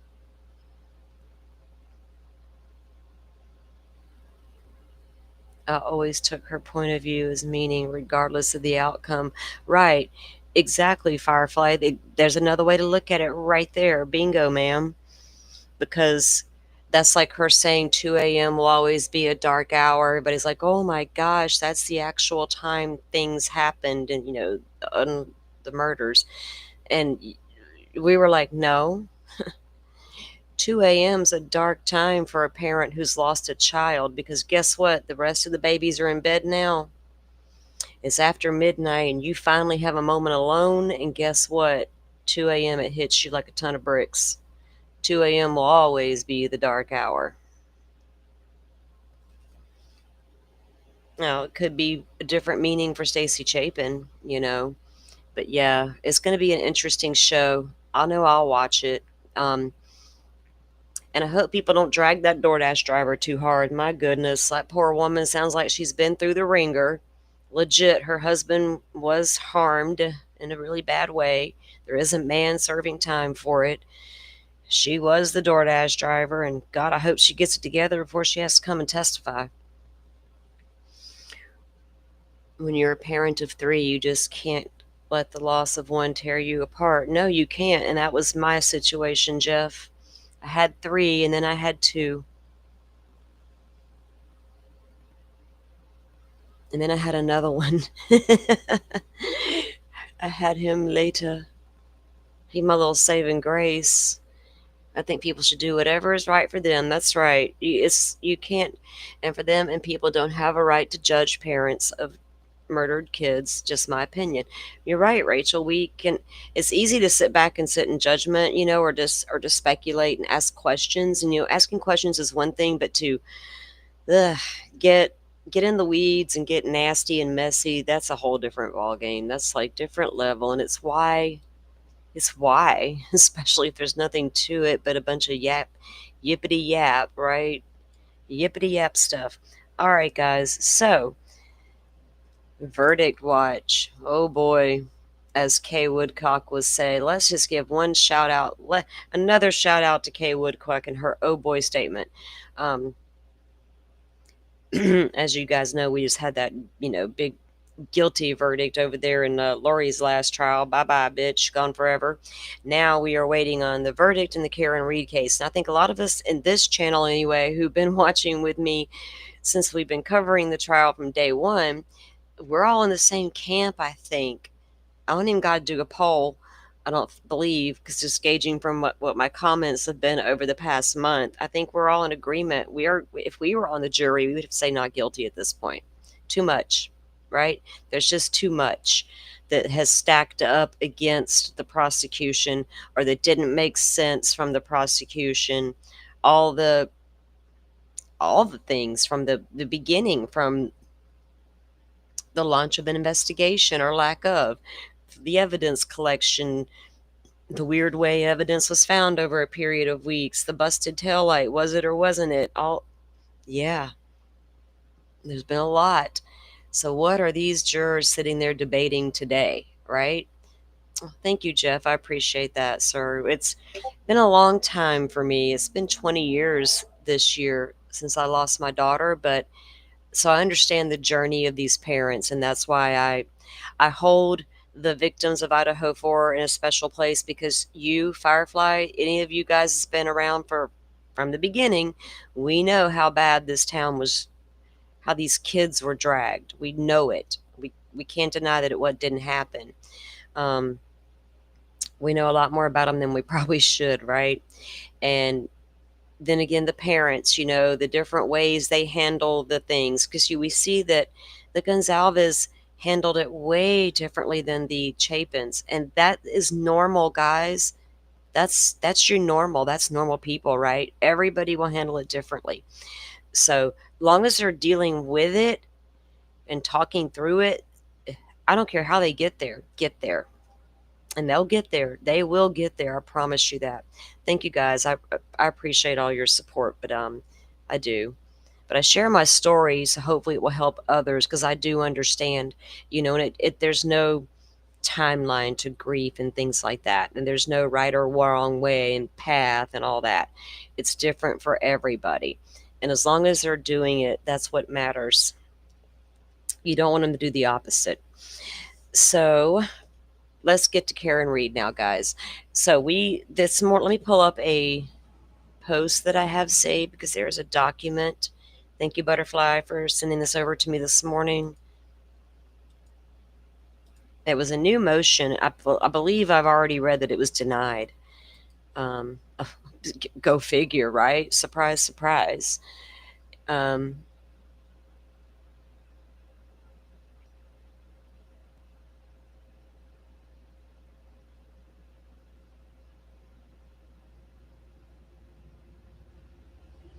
Oh, sorry, guys. I was checking a quick message.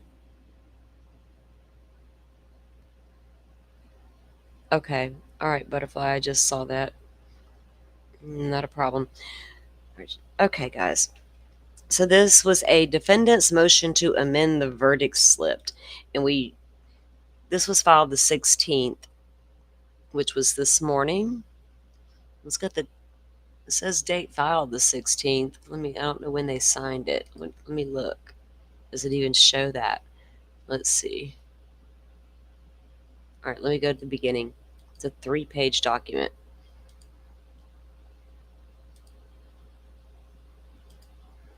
And this came from a Twitter post on the Karen Reed updates, I believe is the Twitter link or the Twitter page. Make this bigger, so it's hard for me to read it. I can't make it any bigger. Okay. Defendant's motion to amend the verdict slip. Hang on, let me pull this up. Okay. I want to refresh the verdict watch page.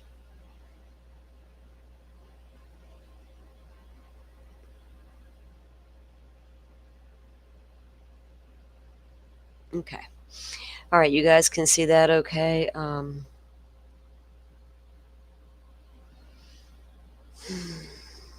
right.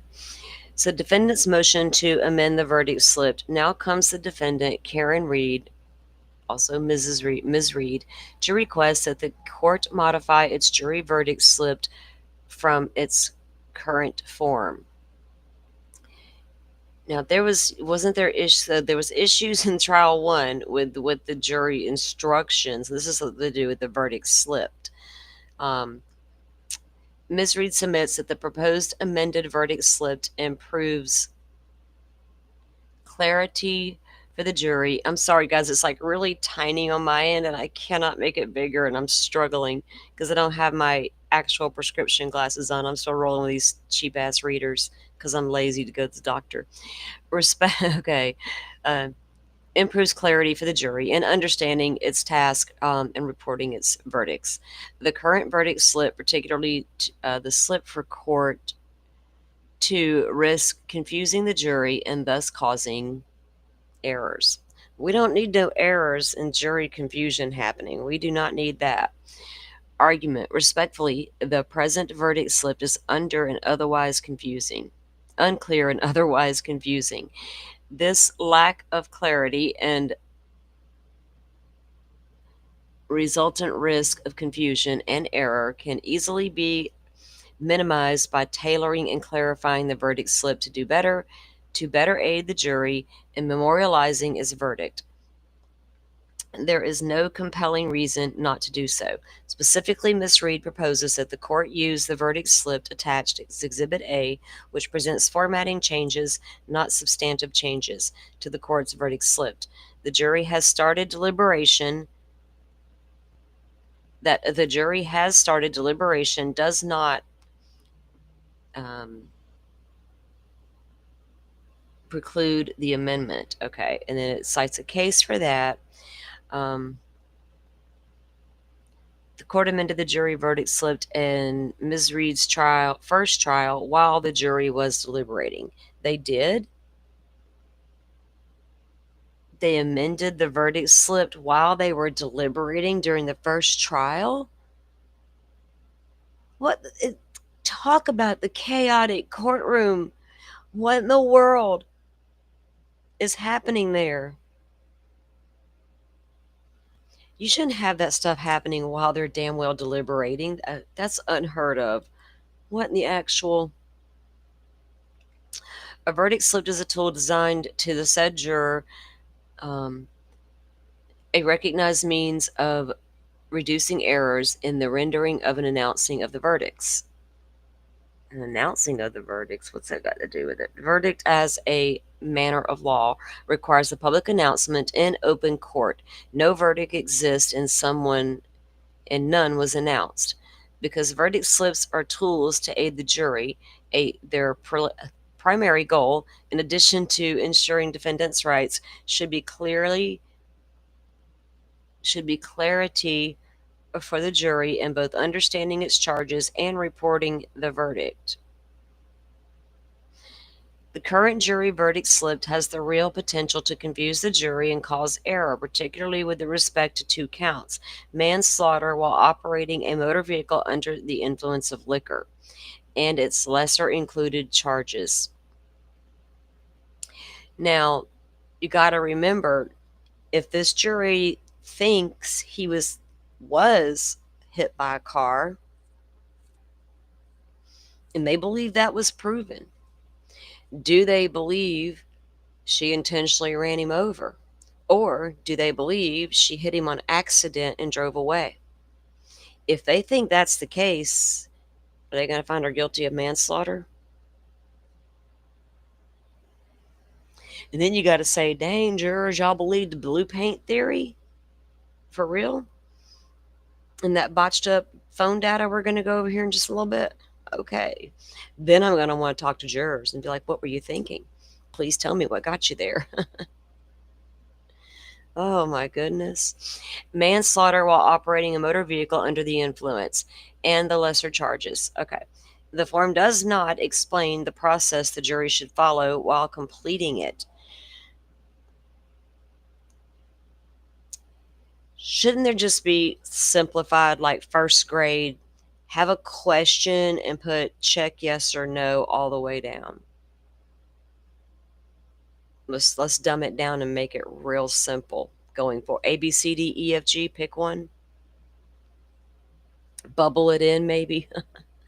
What do they think that sometimes I wonder if they make not like the defense, but like the government, the protocol, the justice system ties it all up to where it becomes confusing for jurors, right? When there's so many damn rules to follow and strikes and this and that. Simple things that should be simple seem to be a huge deal.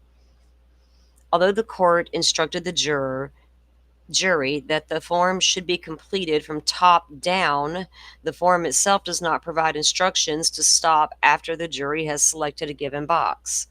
Oh my God. So we need directions. Moreover, the form permits the jury with the only single not guilty option,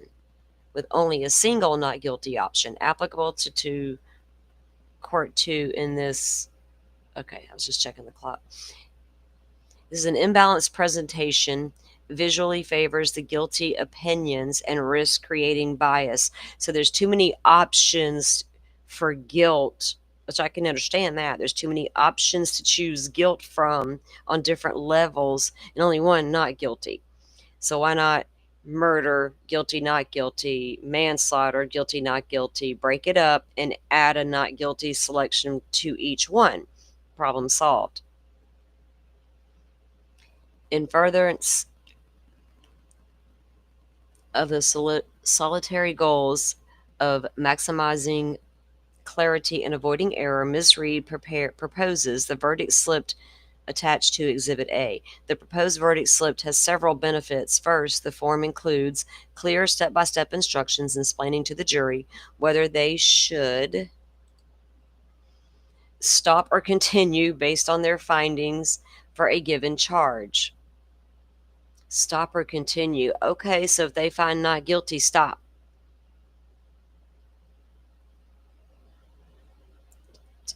Stop, pencils down. Is that what that means? Although Massachusetts law does not dictate how or what order a jury must deliberate, the jury must return a verdict of the highest crime that has been proven beyond a reasonable doubt. Scream that reasonable doubt, sir, because you brought it, Mr. Defense Attorneys. Additionally, the proposed verdict slip makes clear the jury's choice between guilty and not guilty for each separate charge. Okay, there you go. Well, I can agree with that. If they're just they need to clarify and put a not guilty slot along with each charge, other than just these guilty options. Well, you can find her guilty, but which kind of guilty? Well, what if I don't find her guilty? What do I check, right? Okay, makes sense, Mr. Jackson. So, if I'm right, I feel like that was denied this morning, which, like, what? I think that same account posted that they were. Let me go check. Let me double check before I make a bad mistake. Okay, put out bad information. It says, well, here's a copy of the defense proposed verdict slip. It was posted 38 minutes ago. There it is, the suggested. Look, I thought there was a post saying that it was denied. Let's see. Defendant's motion for 2 hours ago, that same channel, Karen Reed Updates, posted defendant's motion to amend verdict slip denied. Yep, denied, butterfly. Denied. Jesus. I'm denying them time to speak anymore. Thank God. Well, we do got to hear a little bit more from Bev, right? Moving forward, we have to hear her stand up and talk here soon. All right, we're going to watch a couple of things here. Of course, Bev denied it. Yeah. Well, I think the jurors are smart enough to hopefully get it, right? Without detailed instructions or the other option to check guilty if they find each count, not guilty for each one. But if they don't think an accident occurred at all, they're not going to find her guilty. But if they believe an accident occurred and the defense has already kind of made some stuff, some motions and requests that prepared for if she's found guilty, and they have to prepare for that. They would be bad attorneys if they didn't prepare for the worst. Like, if she's arrested, are they going to let her out on bail until sentencing? Or what's their next move, right? There's a lot of different things they have going through their mind right now. Forrest says, I hope that decision bites Bev in the butt. We need a bite Bev in the butt emoji, right? So a lot of things need to come back and bite her in the butt, to be honest, don't they, Forrest? Because Forrest was good at pointing those out, too, over this trial. Yeah. You guys have been great joining the conversation during our streaming of the trial. I appreciated all you coming over and being a part of it with us. And man, it was a long one, right? What was it, 34 days, 33, yeah, something like that we streamed the trial, starting day one with opening statements all the way to closing arguments. And there was a lot of testimony packed in there, a lot of data brought in, a lot of text messages that were brought in, good reasonable doubt. And it was so it's still funny to me how you go to Twitter and you see what people are saying and how so many people found that the prosecutor himself was amazing and how strong their case was and how this is going to be a guilty verdict hands down, and watched that all the way through the trial, their take on it versus what I was seeing. I was like, man, it's so different, right? And they believe what they believe. And I'm like, but I believe what I believe. And we were looking at the same exact evidence being presented in court every day. So what are those jurors actually thinking, and what are they deliberating on today? So let's take a look at some of that. I probably need to go see if my dog needs to go outside, but I'm going to play us a little something to roll us into some Karen Read stuff. We're going to go over a little bit about Whiffin's testimony versus Jessica Hyde's testimony, with a little bit of Anthony or Trooper Garino sprinkled in there. 72 feet from the flagpole to the door, and that phone moved 84 feet. We're going to talk about some times, right? Data, and just look at a little bit of the testimony and stuff like that while we hang out today.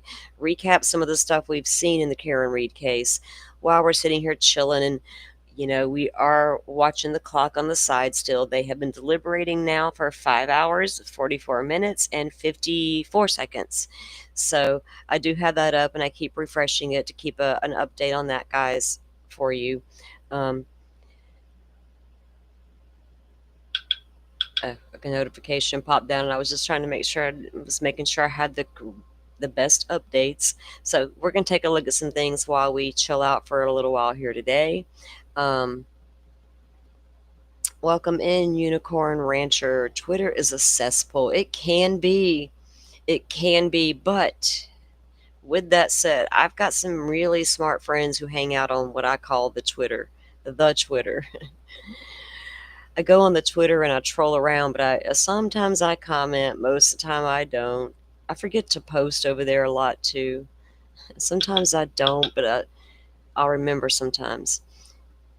But it can be, oh my God, you're right though. Twitter can be such a cesspool. You have to overlook some of that stuff sometimes, don't you? You have to go scratch your head and go, what? You have one of those what the hell moments. Like, what are they thinking? All right, let me pull up some stuff I had. We're going to take a look at a microdots piece just because we haven't played a little microdots in a while, and it's just because we can. We will. You guys, microdots, if you guys haven't tuned into them, a lot of you I think have. One of my mods will drop their link for you. Cool channel, makes great videos, great visualization, right? Great visuals if you're a visual learner. And this one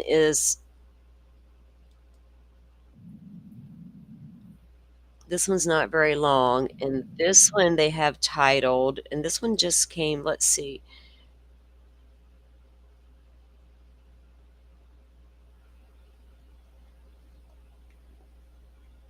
Yesterday, it looks like a day ago, this one they dropped, and it's titled, it's a short version of How Did Karen Read See John? Was it possible? Remember how the witnesses said that as they pulled up that morning, Carrie and Jen and Karen, Carrie, I believe it was, or was it Jen? One of the two. I think it was Carrie. I don't know. We can review.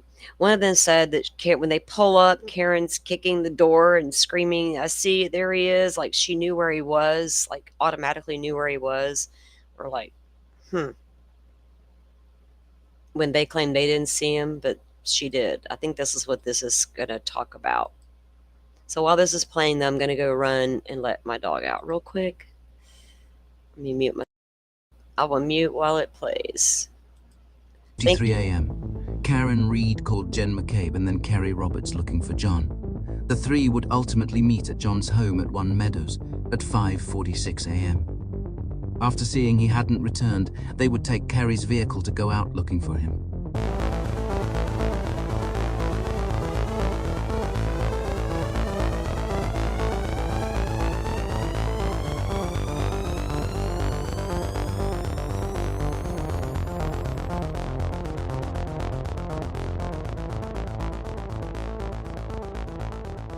When you were at the house, Meadows, John O'Keefe's house, and you didn't find him, was there any further conversation about what the next steps would be?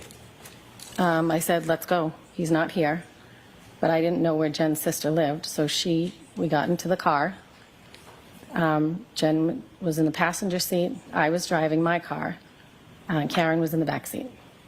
And Jen was giving directions.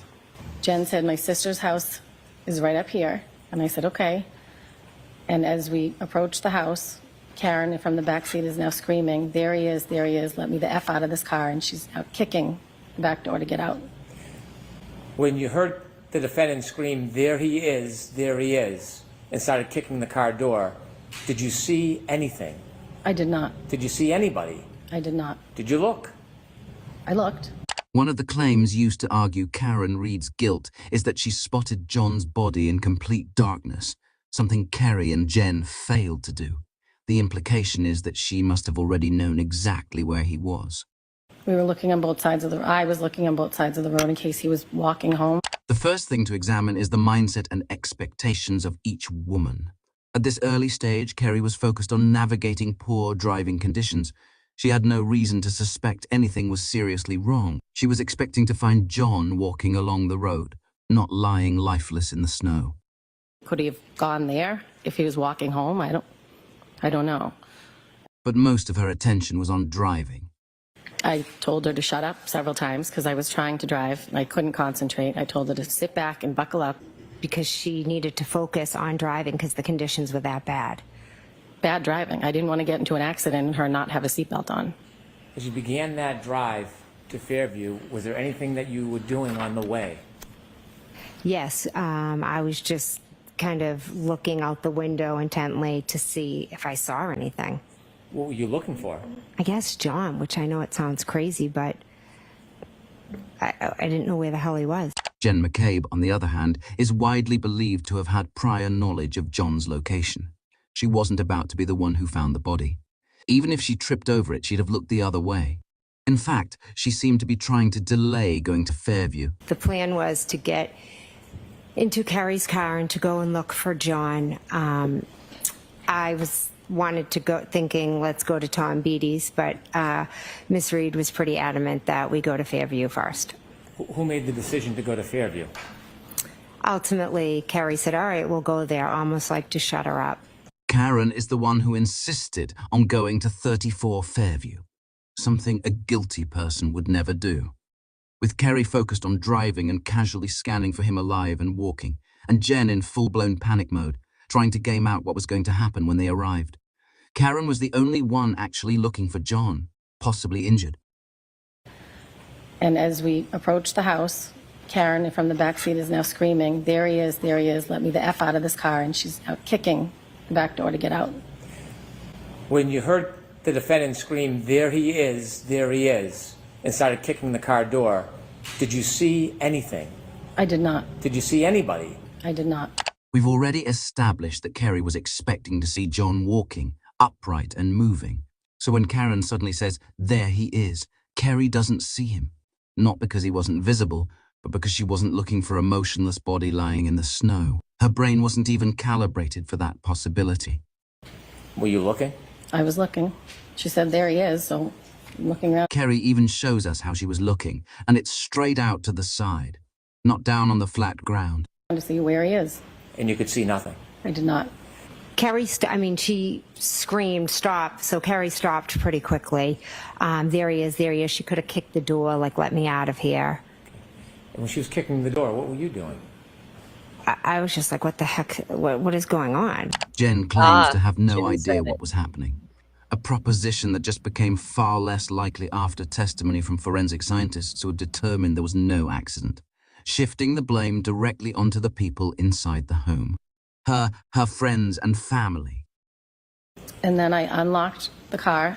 I looked over. I didn't see anything, and I unlocked it so she could get out of the back seat. I looked at Jen and I said, she's batshit crazy. Then what happens? And then I turned around and watched, and she ran over to a mound of snow. Well, it was the shape of a body, like the length of a body, shape of a body. When you hear the testimony from Carrie and Jen, you probably envision something like this. I did too, but what you're seeing isn't accurate at all. I wanted to try to gain any insight to help explain how Karen was able to see John in these conditions. So I went back to Officer Sarif's dashcam footage to see if I could locate the tire tracks from Carrie's Explorer and find the exact path she drove approaching 34 Fairview, and determine the distance from the left edge of the road when Karen saw John. This is the position Carrie's vehicle ultimately parked. Let's place it on an authentic satellite map. Now, when we return to the dashcam and play it slowly in reverse, we can find Carrie's SUV's tire tracks and trace them backwards. When we do that, it becomes clear that Carrie drove hugging the left edge of the road for a great distance as she approached the home. Carrie's Explorer arrived only moments ago, yet the right side of the road is undisturbed snow, and the tracks run along the left edge. We see traces of her passenger side wheels as we continue.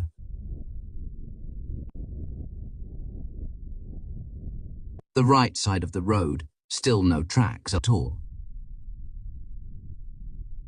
Therefore, instead of this being the position of the vehicle when Karen saw John, we get a much more accurate depiction. Karen could have easily spotted his body illuminated in the ambient light of the headlamps as she looked ahead from the rear driver's side window. He's right fucking there.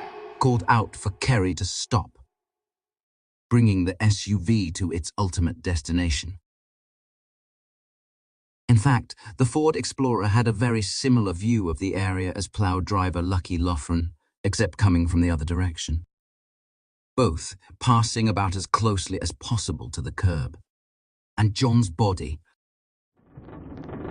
Until now, I had always thought that Carrie had pulled up and parked exactly like Officer Sarif does here, which would have made it much more difficult to see John.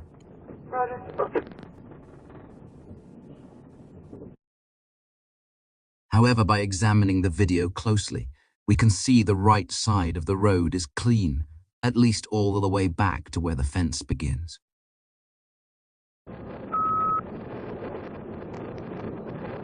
There's the fence right there. Seeing John in the snow wouldn't have been as difficult as the Commonwealth wants you to believe, as long as you are actually trying and not looking the other way.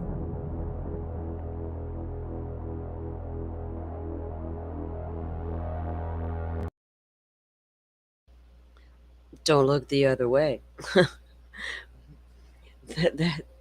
Their stuff always is like so intriguing, right? Okay, so we're going to take a look at some testimony here from Mr. Whiffen. It contradicts Burgess' testimony in the minute. I don't care what Burgess says about his discovery of an SD card that nobody else could find, his drifting clocks, and how he used John's phone to help sync up to Karen's car and solve the drifting clock problem. So if you're going by John's phone, mister, you got some answering to do. You got some splaining to do. Because your times don't make any sense regardless of how you try to get up there and explain it. No matter how Welcher gets up there and tries to explain it, y'all aren't phone data dudes. And your little black box findings do not compute with your data dude's findings. Well, Salt Shaker Lady testified, Jessica Hyde, so they're not all data dudes, they're data people, data persons. I just jokingly started calling them data dudes during the trial till she got up there. I was like, oh, now we got a data chick. We got a data couple in Idaho. A couple. They're a married couple.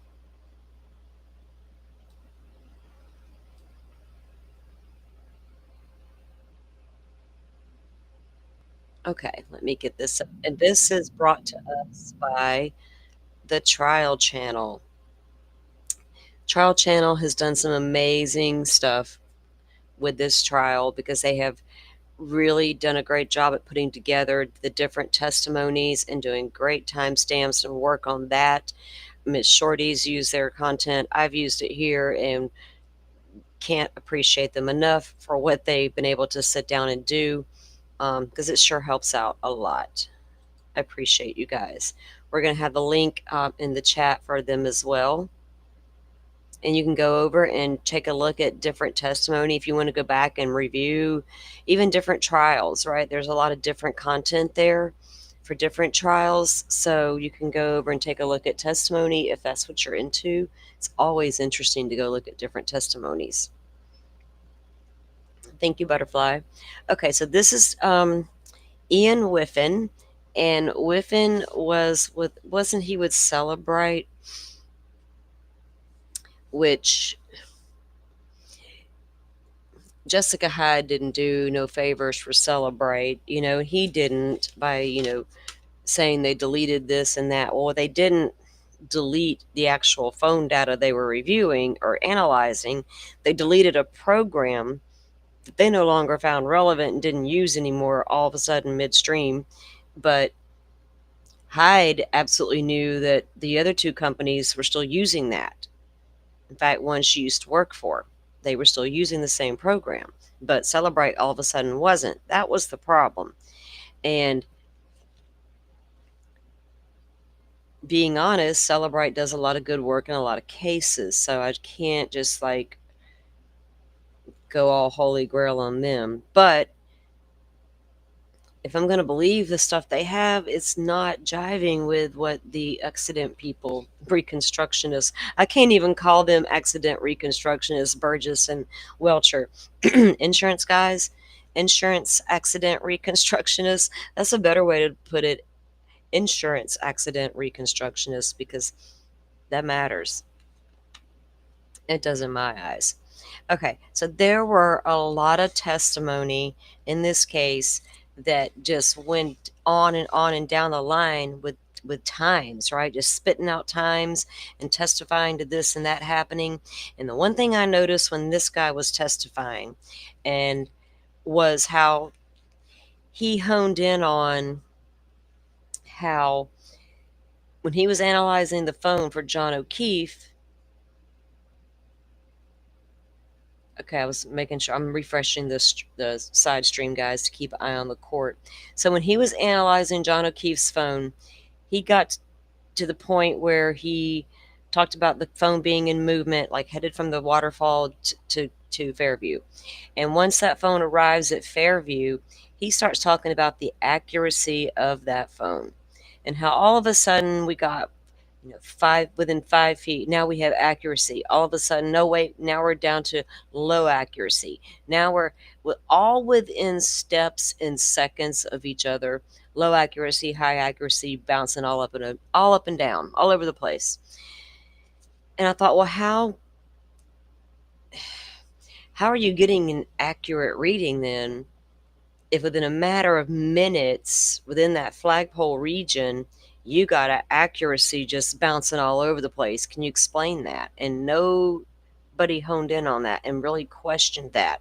The defense did bring that up and drive that home, that you're talking about a lot of low accuracy right here. And at that same time he's talking about low accuracy, that's the same time almost that Burgess concluded the three-point turn was over on Cedar Crest, which would have been just minutes before. All of a sudden we have low accuracy, high accuracy. Oh, he took 5 steps. Now we're at low accuracy. So all of a sudden you say we got a phone moving towards the home at a high accuracy rating. And then once that phone begins to approach that home, boom, you drop down to low accuracy all of a sudden. So does that mean we can't trust it now all of a sudden that he's halfway across the yard?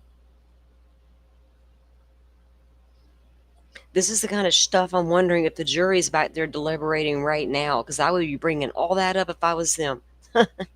Oh, look, I didn't take all these notes for a straight month for nothing. We're going over this stuff. Y'all better listen. Could I be the foreman? Because it make sense, and you can't. Therefore, you have reasonable doubt just based on the phone data. Then you throw in your reconstruction stuff. Arca versus the tag team duo Arca was stronger. The medical examiner, they don't know what happened. There's a lot to weigh when you're trying to decide the fate of that woman, right? Or any defendant. There's a lot. And if there's discrepancies, my God, could you imagine how hard that would be to convict somebody if you really had a lot of stuff that was stacking up in your face, even if you went in with a preconceived notion that, my God, they may have done this. It's like in Idaho 4. I thought they got a lot of probable cause, but I'm telling you, if we get to trial and there's a lot of what in the world is that kind of evidence that the state has, I'm going to be like, damn, y'all was really? God, I hope not, but it could happen. You don't ever know what's going to happen when you get to trial. And I just don't feel like the state ever got there with proving, that an accident actually happened. They showed how they theorized that it happened, but what kind of proof was that, right? And they really didn't do a lot, to say anything about dog bite except to come back on rebuttal about what the defense was leading toward. Because they, in their minds, dog bite never occurred, scratches never occurred, none of that. This is straight up 100% taillight busting into midair, all over the place all of a sudden, did all that. So the only time they brought that in, when they was up there doing their cross on the defense experts who were showing you how this possibly could have very well been a dog. I know they 100% believe that it was a dog, right? And if you looked at it from the beginning, you always had to wonder, could that have been a dog? If you just really looked at the arm and thought about it in your head with taillight busting everywhere and versus could it have been a dog? Yeah, all along I thought that, even though I didn't watch, the trial first time. Okay, so Ian Whiffen here, or Whiffle, I always called him Whiffen for some reason. Whiffen, his name is Whiffen. Okay, so Ian here, Whiffen, is with the Celebrite Forensic Examiner. And I think he did McCabe's phone and he did John's phone. He did some of the searches, how Long to Die in Cold, the famous search that I decided to take completely off the table as a juror. I was like, I'm so over that search. For one thing, why is she even using that terminology? Did somebody expect him just to die in the cold, or did they suspect he was hit by a car?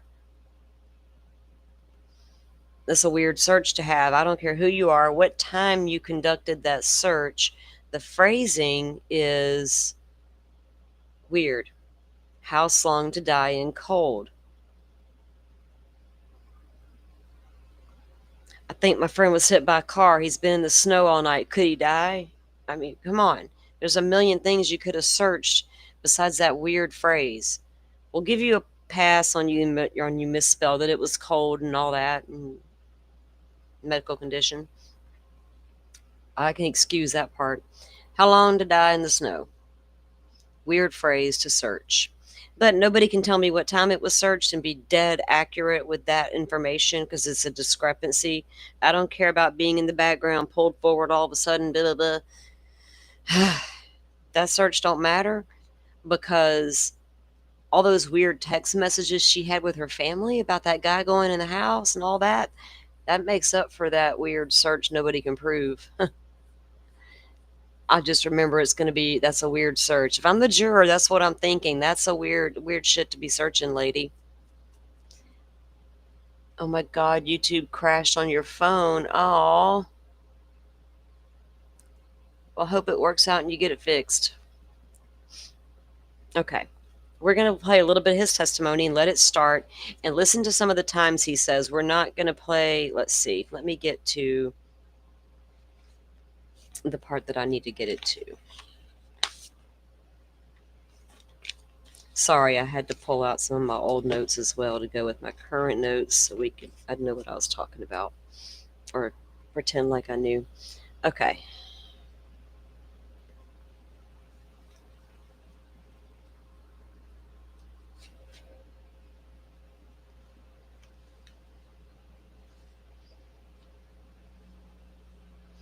All right, let me actually do this for a second because she's got some beautiful timestamp stuff that I think I need to access. Okay.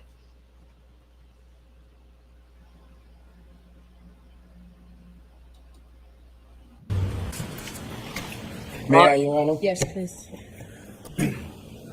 Good afternoon, Mr. Whiffen. I don't believe we've had the pleasure of meeting. Good afternoon. Cell phone data, when correct and when correctly analyzed, can help tell a story of what may have happened under various circumstances, correct? Correct. And in cases like this, literally seconds on cell phone data can be significant, correct? Correct. What I'd like to do is to go back to your PowerPoint presentation and specifically go to the timeline that you had gone through with Mr. Brennan, and rather than repeating everything, there'll be select aspects of the timeline I'm going to reference, and with the court's permission, we will put the timeline back on that's already in evidence. Okay. Thank you.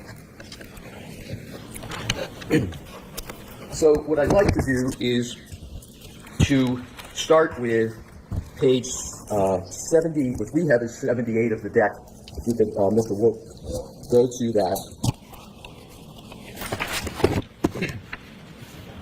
And what I'd like to do, if I could please, Mr. Whiffen, is draw your attention to the very last entry, which says at the bottom, location 122438, and it indicates description, first location record showing speed of 0. Do you see that, sir? I do. And this is the arrival of John O'Keefe's phone at 34 Fairview, correct? Correct. We could go to the next page, please. We have up at the top, 12:24:59, about 21 seconds later after arrival, we have device unlocked with Face ID, correct? Correct. Is it possible for anyone other than John to unlock that device with Face ID? If a secondary user was set up. Do you have any indication that a second user was set up on John's mobile phone? I never looked at that. I'm sorry. I never looked to see if a secondary user was set up.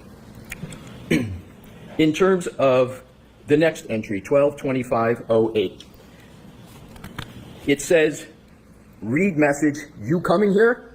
With 3 question marks.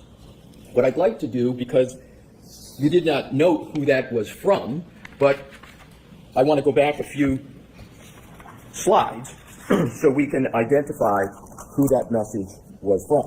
We could go back to 76, please, Mr. Wolf. So in the last line there, message reading left to right 12:20:49, it says message received from someone listed in context as Brian Higgins. Do you see that? Correct. So if we could go back to slide 80, excuse me, if we could go back to slide 79, that phone reading the message, you coming here, is reading the message from Brian Higgins, correct? Correct. But you didn't note that in the timeline that was from Brian Higgins, correct? No, I was just highlighting the fact that a message was read and that the contents of the message were you coming here. But you didn't note in this entry, when it was read by John, that message was from Brian Higgins, correct? Correct. Now, the next entry, lock, again, I'm always going to be reading left to right unless otherwise indicated, sir, is time of 12:25:09. And it says, device locked with lock button. Yes. You see that, sir? I do. That requires human volitional conduct. In other words, someone has to actually manipulate their phone and hit it, right? Correct. Now, at this particular point, isn't it correct that in your report that you mentioned in your March 2025 report, that you had more of a description of what was happening at this time with the phone, namely, device bearing shifts to a westerly direction as location records also show the device moving west from the roadside towards the house. Isn't that what you had in your report? Yes, that's covered in the location section of this report. Towards the house. There is no statement in this timeline under any type where you had concluded that at this time The records show that the device was moving west from the roadside towards the house, correct? The location, latitude, longitude was moving westerly, but at the same time, the accuracy was increasing. So it didn't intrinsically prove the device was moving. My question, Mr. Whiffen, is straightforward in this sense, that I'm just looking for an answer of whether on this timeline you included the analysis that you had in your report that the device at this time was moving west from the roadside towards the house. Did you include it in that time? No, I left it out of the timeline. Next entry, 2733. That's 12/27/33. You note that there's a message received from Jen McCabe. Here, exclamation point, question mark. You see that, sir? Correct. Now, at this point, you have two people in just 2.5 minutes, Brian Higgins and Jen McCabe, trying to find out if the John is coming to 34 Fairview. Is that a fair conclusion? It appears so. I'll allow it. Is that a fair conclusion? It would appear so, yes. So, just because of the colloquy that occurred, I want to repeat the question. Now you have, at this point, at 12/27/33, you have two people, Brian Higgins and Jennifer McCabe, in just 2.5 minutes, trying to find out if John, or the phone, is coming to, or if John is coming to 34 Fairview. Sustained. Ask it differently, Mr. Lesser. Thank you, Your Honor. Now, at this point, you have two people trying to find out if John is coming to 34 Fairview, correct? Okay. Sustained. Mr. Whiffen, in terms of the information at this stage, there are two communications with Mr. O'Keefe on this phone, and that is they're trying to find out. Okay, so right here at 12/27/33, that text came from Jen McCabe. Now at 12/27/35, 2 seconds later, excuse me, he's going to start to say that the phone was having a low accuracy data, reporting low accuracy. But seconds before that, he said it had a high accuracy. Back when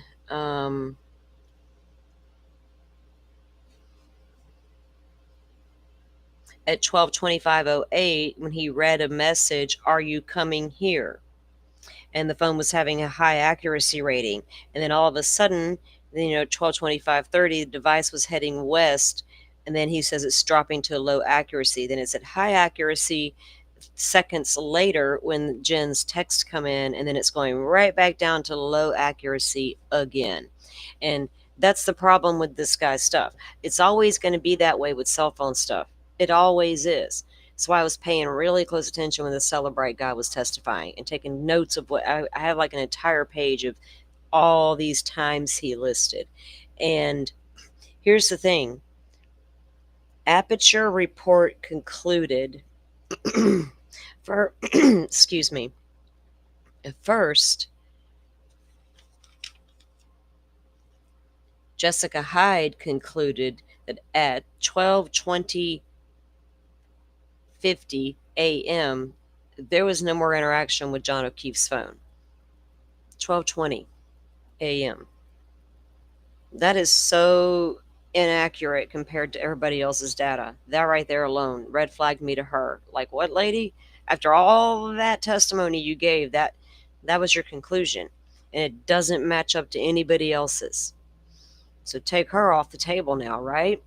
Because I got other people over here battling out still at all these pinpoint little times and seconds, down to the second stuff. So Aperture's final conclusion was at 12:31.38, trigger event, and that was the collision time at 12:32 a.m. But at 12:31.56, after that alleged trigger, when he was hit, a health event starts and John walks 84 feet.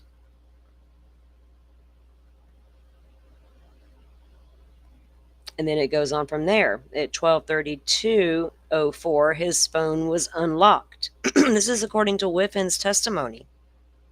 I'm going to let it play out. At 12:32, the message app comes in focus.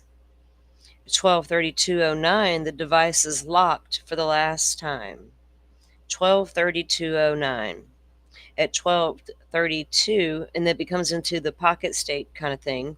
At 12:32:16, no steps taken. At 12:37, that phone goes into pocket state.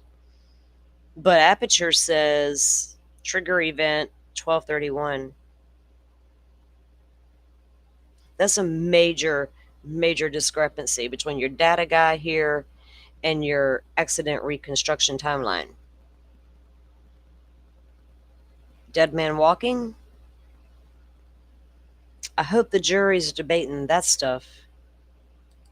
Excuse me, I'll rephrase it. There are two communications, one from Jennifer McCabe and one from Brian Higgins, correct? Correct.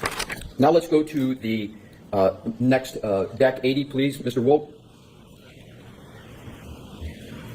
This is 12:27:45.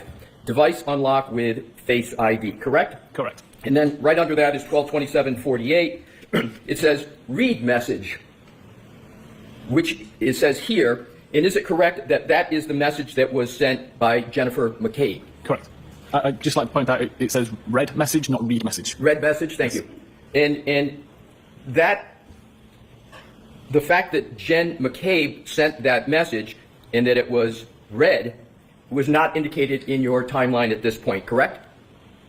Sorry, repeat that question. Yes, you did not, it does not appear in that timeline that you've drafted that message that was read was from Jennifer McCabe, is it? Correct. Next entry, 2750, device locked with lock button. Next entry down that, 2937, Doppler pocket state. And I want to be clear. Does Doppler pocket state mean that someone takes an iPhone, because up above there's read messages we went through on 2748. So if somebody reads the message, and then it goes at 2937 into Doppler pocket state, does that mean someone has, for example, put it in their pocket? No. What does it mean that's a pocket state? So the only times that I was able to cause a pocket state to be recorded is when the camera was blocked and when the device received a phone call or was picked up in a particular way so that the device thinks that you're about to try to use it. If the camera is not blocked from the outset, then nothing's recorded at all. And in order to get the pocket state cleared, the camera must be blocked to begin with. So again, you have to receive a phone call with it in your pocket and remove it in order to get a pocket state cleared. Thank you, because that helped me, because that's exactly where I was going with the next question, which is pocket state cleared. What did you conclude from 2937 to 2942 that it was in pocket state and then pocket state cleared? There was some activity on the device that caused the pocket state to be checked. The device was in a pocket state up until 2942, when whatever was obstructing the camera was removed. Next entry is a call at 12:29:44, and that you state is an incoming call from Jen McCabe. So there you do indicate the name, and you say answered 7 seconds. Correct? Correct. Is the phone at this time that there's an incoming call from Jen McCabe that is answered out in front of 34 Fairview? Yes, it would be according to the location data. Right. So now we have at 12:29:44, the phone's out in front of 34 Fairview. There's an incoming call from Jen McCabe. It's answered. 7 seconds is how long the duration of the call was. Is that correct? Correct. And then 12:29:51, incoming call ends, and that's end of that 7 second duration. Correct. So you've concluded that this was a call that was indeed answered by the user of the phone, correct? Correct. Now let's go to Mr. Wilk 81, which is starting up at the top of 12:31:47. There is, as you indicate, an iMessage received from someone with a contact named Jen McCabe. You see that, sir? I do. Can you just state for the jury what an iMessage is? An iMessage is essentially a text message. Okay, and look, that comes in at, sorry, I had a phone call, guys. I was not ignoring you guys and what was playing. So at 12:31:47, a message comes in. Pull behind me. 12:31:47. 12:31:38, trigger event collision according to Aperture. And Burgess, you did what, Burgess? What exactly did you do? Message sent primarily from iPhone to iPhone via the Apple servers, not like an SMS message which goes through carriers. And is it correct that the message that was received from Jen McCabe said, from a contact of Jen McCabe, says, pull behind me? Correct. And then at 12:31:52, we're back to Doppler pocket state, correct? Correct. Now let's go to the next entry, which is Deck 82. It's under health type. And what I want to do is see if we can clarify.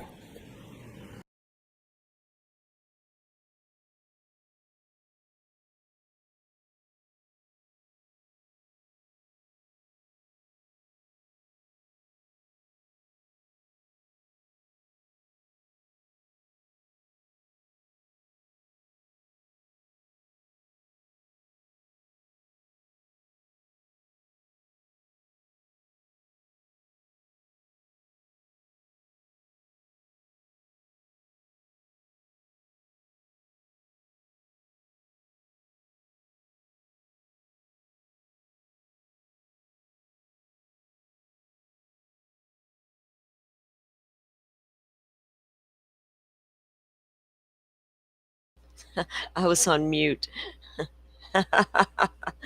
Oh, I pulled a Joe Schmo and a Miss Shorty for once. I was on mute. Oh my goodness. Okay, so yeah, I was muted, Forrest. I was just talking.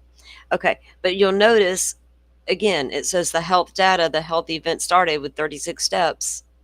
And those 36 steps, mind you, were reported to be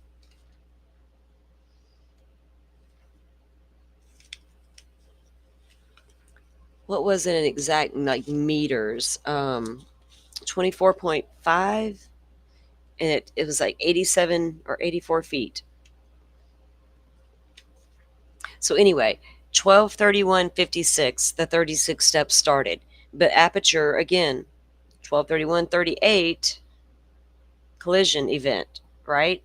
So if they got him down at 12:31:38, man down, here we have at 12:31:56, he's taken 36 steps, and then he doesn't stop until 12:32, taking those 36 steps. And in between those steps, other things are happening with the phone, as if he's walking and actively using the phone. Or are we to believe he was flying through the air for a while there? Until, I mean, that's ridiculous. Right? Y'all can hear me now, right? Y'all can hear me trying to process this silliness? Oh my goodness. The countdown continues. They've been almost at deliberations for 6.5 hours, guys. The Commonwealth on direct examination, and multiple times referred to this as healthcare data. Do you remember hearing that healthcare data term? I do. Is that a correct term? Is it healthcare data or is it health data? It is health data. So it's incorrect to refer to this as healthcare data, correct? Healthcare data is encompassed within Apple Health, but primarily if we're talking about steps being taken, it would just be health data. Right, so the correct parlance is health data, yes. Correct? Particularly when we're getting to steps, is that correct? Correct. It's important to be precise about the parlance. Yes. So in this entry, 12:31:56, you state that there's the start of health event, quote, 36 steps / 25 meters, correct? Correct. Is it accurate to say that because we're in the United States and we don't work on the metric system, that 25 meters is about 84 feet? Are you able to make that calculation? It's approximately that, yeah. Right. Would you accept approximately 84 feet? So as we discuss meters, we can go to feet and yes. about 84. I would accept approximately 3 times 25. Right. So, in your report of March 2020. Okay, so At 12:31:56, he takes 36 steps. That equals 84 feet, and he's moving towards the house. 84 feet. Now, was that from the Karen's car, the SUV, all the way to this front door? Does that calculate the 84 feet? Because from the flagpole range to the front door is 72 feet. So are we talking from near the flagpole, to make up for those extra, the feet differences? Would he have been able to make it at least to the front door, to the garage door, side door, one of your multiple 3 doors? Pick a door, 1, 2, 3. Did he step foot in the home? 72 feet from the flagpole to the front door. 36 steps taken moving towards the home. Total of 84 feet taken. After Aperture says he was hit by an SUV and flew through the air and hit the ground, frozen ground so hard. Well, we know what happened then. 25, isn't it correct that for this time you stated that the device began moving for a period of 20 seconds, correct? Yes. So, again, your conclusion from your analysis is, with these 36 steps, the device at this point began moving, correct? Yes, correct.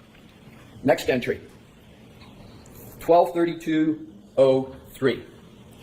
Pocket state cleared, correct? Correct. So does that mean that there's some human activity going on, interaction with the phone, or not? It could have been a received phone call. It could have been movement of the phone to be lifted.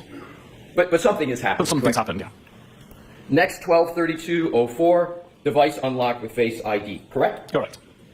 And then at 12:32:05, it states application-focused messages.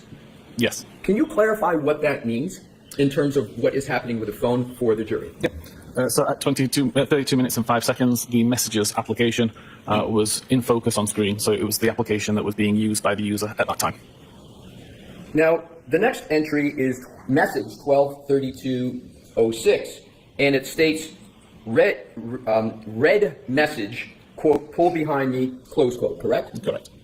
Now, you don't indicate who that message is from in your timeline, but that's the message that was sent by Jennifer McCabe at 12:31:47, correct? Correct.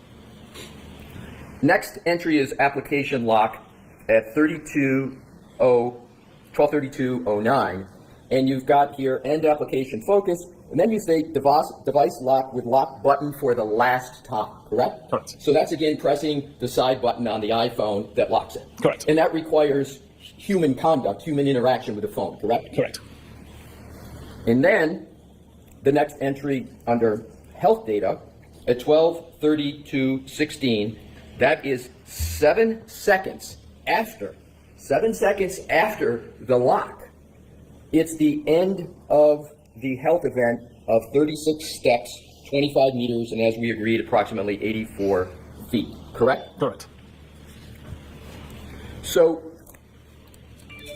in terms of the steps, I want to turn to some further information with regard to your previous, the report that you mentioned on direct, which is the March 2025 report. Your Honor indicated a time for the break, and I'm going to go into a little bit of different area. Would you like me to keep All continuing? right, Mr. Leslie. Thanks, we'll stop. Turn the lights, please. May I, Your Honor? Yes. Thank you. Morning, Mr. Whiffen. Good morning. And welcome back. Thank you.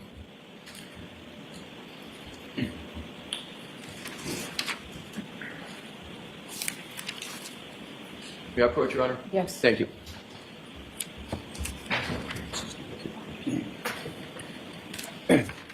Thank you. Mr. Whiffen, I just handed you, which is in evidence as Exhibit 43, and this is a portion of your March 2025 report. If you could just take a moment to look at it, and when you've had a fair opportunity to do that, I'd ask you to turn to page 28. Okay. And just, if you could, sir, just pick up your head and let me know when you're ready to proceed. Okay, thank you. Thank you. You ready, Mr. Whiffen? I am. Thank you. So what I'd like to do is to, with Your Honor's permission, is to publish pages 28, 29, and 30 and start with page 28. Okay. Thank you, Your Honor. Mr. Wolf? And if you could enlarge the text down below as much as you can so the jury can see it. Thank you, Mr. Wolf. So, Mr. Whiffen, this summary section of your report is a summary of the location section that you wrote in your March 2025 report, correct? That's correct. And it states the location data on this device contains a vast number of records while traveling between 12/1933 and 12. Okay, notice on this screen it says the location data on the device contains a vast number of records while traveling between 12/1933 and 12/24. These records, and that I'm assuming that's when it's traveling from Waterfall toward, the Fairview. These records all have a high horizontal accuracy value, as well as bearing and speed information, which conforms to the streets being traveled. The device arrived at 34 Fairview at 12/24/38. So 12/24/38 is what time John and Karen, according to John's phone data, arrived at Fairview. And we all saw that in the testimony and how that played out. Now, it's going to start to, and notice how it says it's now in a high accuracy. Once it arrives at 12/24/38 and the man steps out of the car approaching the yard, his phone starts doing all kinds of wonky stuff, low accuracy, high accuracy, bouncing around. And how could it be all of a sudden that inaccurate and be bouncing all over the place? It never made sense to me. I needed to know more about all the cell phone towers in the area and how they work. This area was not, I know that that's been looked at. It shouldn't have been that out of sync just by walking around the yard like that. And I know they can't pinpoint people with to the minute, to the step, but they can sure get really, really close sometimes. There's no doubt about that. They can. I've seen testimony where it's pretty crazy what they can do when they're on the up and up. I don't know what the right word is to describe that. So it's just crazy to me how he determines, and he's using the Waze app to determine that, and then Waze is relying on other means to get their information, right? He said Waze tries to be more accurate. We mean they try, because they're not more accurate, because then he turns around and says they're relying on data from other places. Oh, you mean like Google Maps? So who's having the accuracy problem here, Waze or the phone? Right? I think it's the Waze app and not the phone data. So why did you rely? You're a phone guy. You should rely on the phone data versus the Waze app. But anyway, it's just a lot of discrepancy. All of a sudden, he wants to get totally technical about this inaccuracy stuff, accuracy versus inaccuracy within steps and feet of each other, and thinks the jury's going to say, okay, well, this second we're accurate, this second we're not, and this second we are. That's BS. The juries are going to go, what? Word salad at best. I'll see. It's not going to want to play now that I push stop. 24/38, these records all have a high horizontal accuracy value as well as bearing and speed information which conforms to the streets being traveled.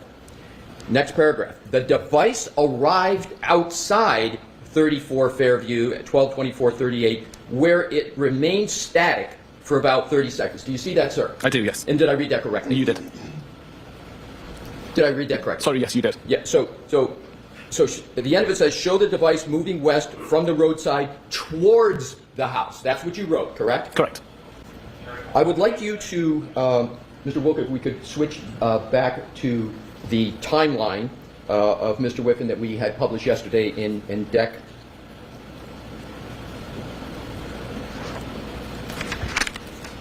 79. Mr. Whiffen, if you could please, we just read that portion of your report that says at 25:30 the device bearing shifts to a westerly direction as location records also show the device moving west from the roadside towards the house. Did you put that in your timeline? I did not. It's kind of important information, isn't it? I believe with the declining accuracy, the value that those records provided was more limited. But it was important enough for you to write it in your report, but you didn't put it in the timeline, correct? Correct. Now, if you could continue on your report, page 29, Mr. Wolk, if we could put, and we're going to be flipping back and forth between the timeline in your report. Okay. If we could go to page 29, enlarge it, the text, so the jury is able to read it along with us. We're going to start from the top. So, the next says, from the combination of device location and bearing, it does appear that the device started to move towards the house. However, since the bearing information appears to be based on the location records rather than the direction the device is facing, it is difficult to say with any degree of certainty if the device actually moved. Did I read that correctly? You did. So the first part is again a statement that the device has started to move toward the house. Now, if we could go to the next paragraph. This location data is immediately followed by 12 minutes of low accuracy records which offer no reliable location information. So I just want to make sure I've got the time period here right. The 12 minutes is from 12:25, correct? Yes. And so 12:25 plus 12 is 12:37. So the range we're talking about here is from 12:25 through 12:37, correct? Correct. Then, if we could go to, Mr. Wolk, please, back to the timeline slide. So between 12:25 and 12:37, his phone has low accuracy. So we don't know where he was walking around, where he was walking to, how long he was there. We really don't know, sir, because we have low accuracy for 12 solid minutes. 12 solid minutes. On the way, you had super high accuracy. So much so you could indicate that these other events of, climbing flights of stairs was actually the car climbing hills in the streets. But that didn't happen either.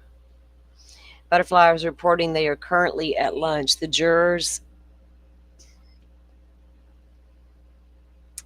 probably so.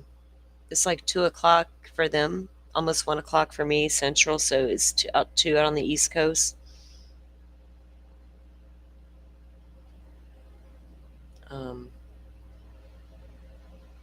Yeah. So maybe they'll go have a quick lunch and come back and go at it until, you think they will stay longer than what 4 was Bev's cutoff time every day, right? It was 3 for me, Central, so it was 4 for Bev. We knew it was coming about, 3:30-ish. We knew it's not going to be long and Bev's going to be done. So will the jurors they should take her off and just be, let's get under her skin. And today, let's just go until 6 p.m. just to, But lunch from 1:20 until 2:30. Okay, go get some lunch, guys, and let it settle and get back in there. All right. See, guys, how this phone stuff is just, and I get it, it's not always going to be picture perfect within seconds, but this is too much. 12, you got low accuracy, and we're supposed to believe Burgess as well, using John O'Keefe's phone to do what? You did what, sir, with his phone? The one with all the low accuracy reading?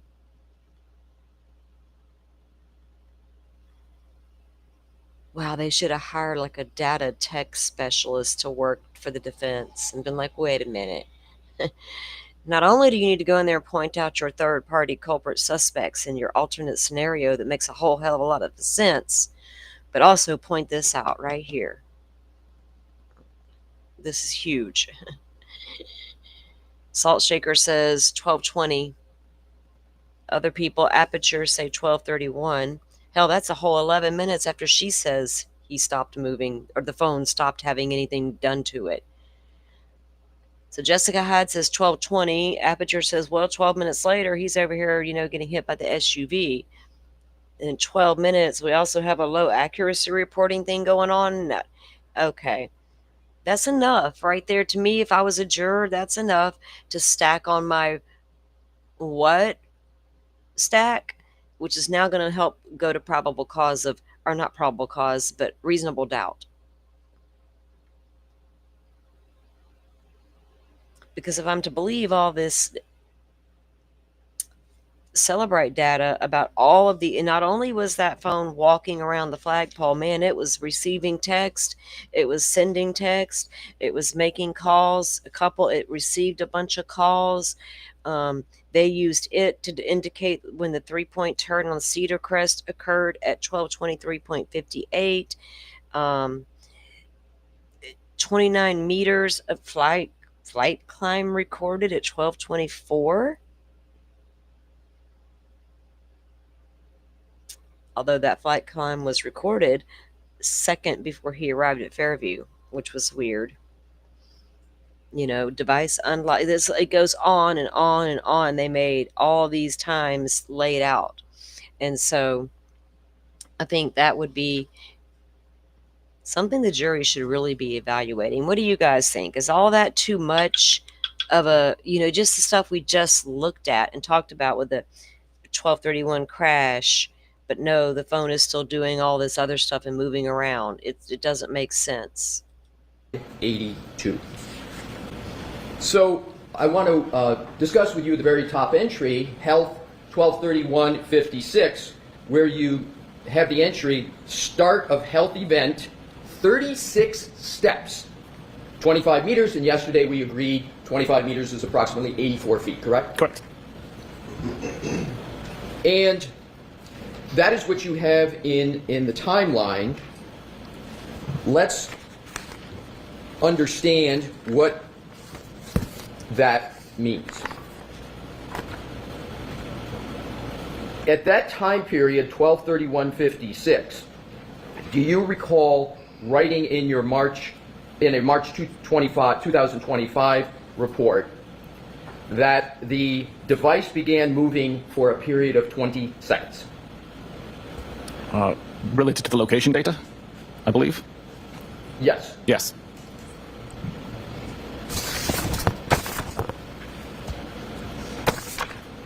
Now if we could, Mr. Wilk, go back to page 29 of the report. So what I want to do is go back to that paragraph up at the top from the combination of the device. From the combination of device location and bearing, it does appear that the device started to move toward the house. However, since the bearing information appears based on the location records rather than the direction the device is facing, it is difficult to say with any degree of certainty if the device actually moved. So you're talking about difficulty saying with certainty, correct? Correct. But it is certainly possible that the device was at that location and was moving toward the house. That's possible, correct? Based on location data, yes. But for 12 minutes, it had no reliable location data. So how was Burgess accurately relying on that phone to do anything with it? To sync some phantom clocks. That guy, that guy, oh my gosh. We are like 10 minutes away, guys, from the jury going for almost 7 hours. So what is that, like five, almost a little over 5 of those is today alone. Because I got in like an hour, 45 minutes, I think, on Friday before they called it a day. 400 people outside the courthouse. Let's see. Let's pull up the court TV feed and get a live look at what's going on out there. Thanks, Rach. And I'm watching on the side view here, so I can see there is support going on out there. Let's go take a look at the court TV feed. I haven't looked around the internet to see what else is out there. Okay. Vinnie Politan is out there, I believe. Started coming down in about November, on days where there wasn't court for Karen, and we'd hold signs protesting Judge Canone specifically. When the buffer zone order came down, we took it to federal court and fought it. We had to go back a couple of times, but we won the right to be able to stand out here now. Yes. And what are the limit? You can't make a lot of noise though.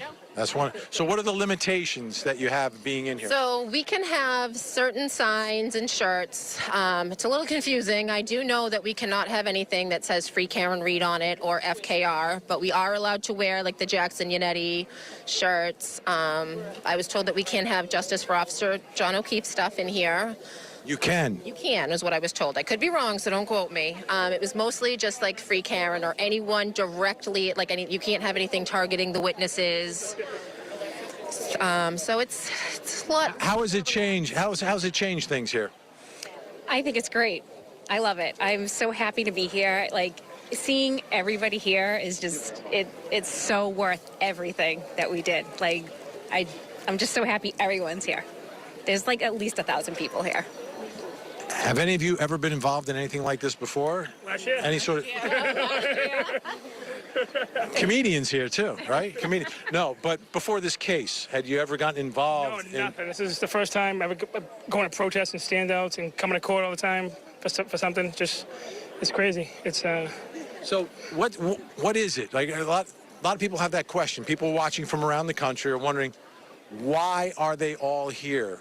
What drove you to be here? What drove you to bring a court case? I think a lot of people relate to Karen. She could be any one of us. I feel like the corruption in this case is blatantly obvious. I think a lot of people just realize this could be me, it could be her, it could be any one of us standing here. And unfortunately, a lot of us wouldn't have the means to fight this. She's very lucky in the lawyers that she got, and Aidan Carney spread the news, and we all joined in, and we're all here to make sure that people know what's going on. All right. Well, thank you so much. I appreciate you giving us information.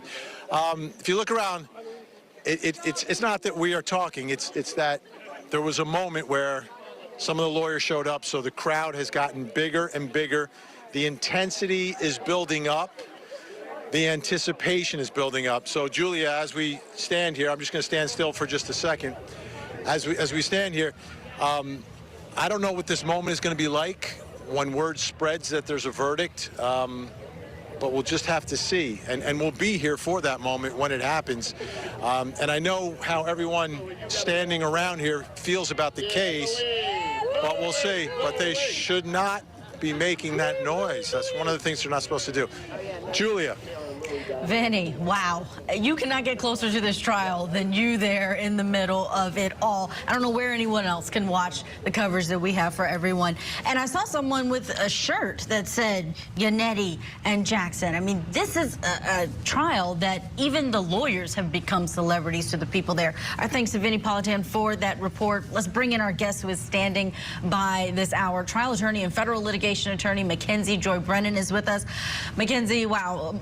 Vinny took us there with everyone that is there and feeling so strongly about this case. They've gone through litigation just to be able to stand outside of this courthouse. Tell me your thoughts on the mood outside of this courthouse. How does it compare to what you've seen in the past? Boy, it's really hard to compare that to anything. And I do always want to note that I am no relation to Hank Brennan. Apparently it's a very common name in the legal world.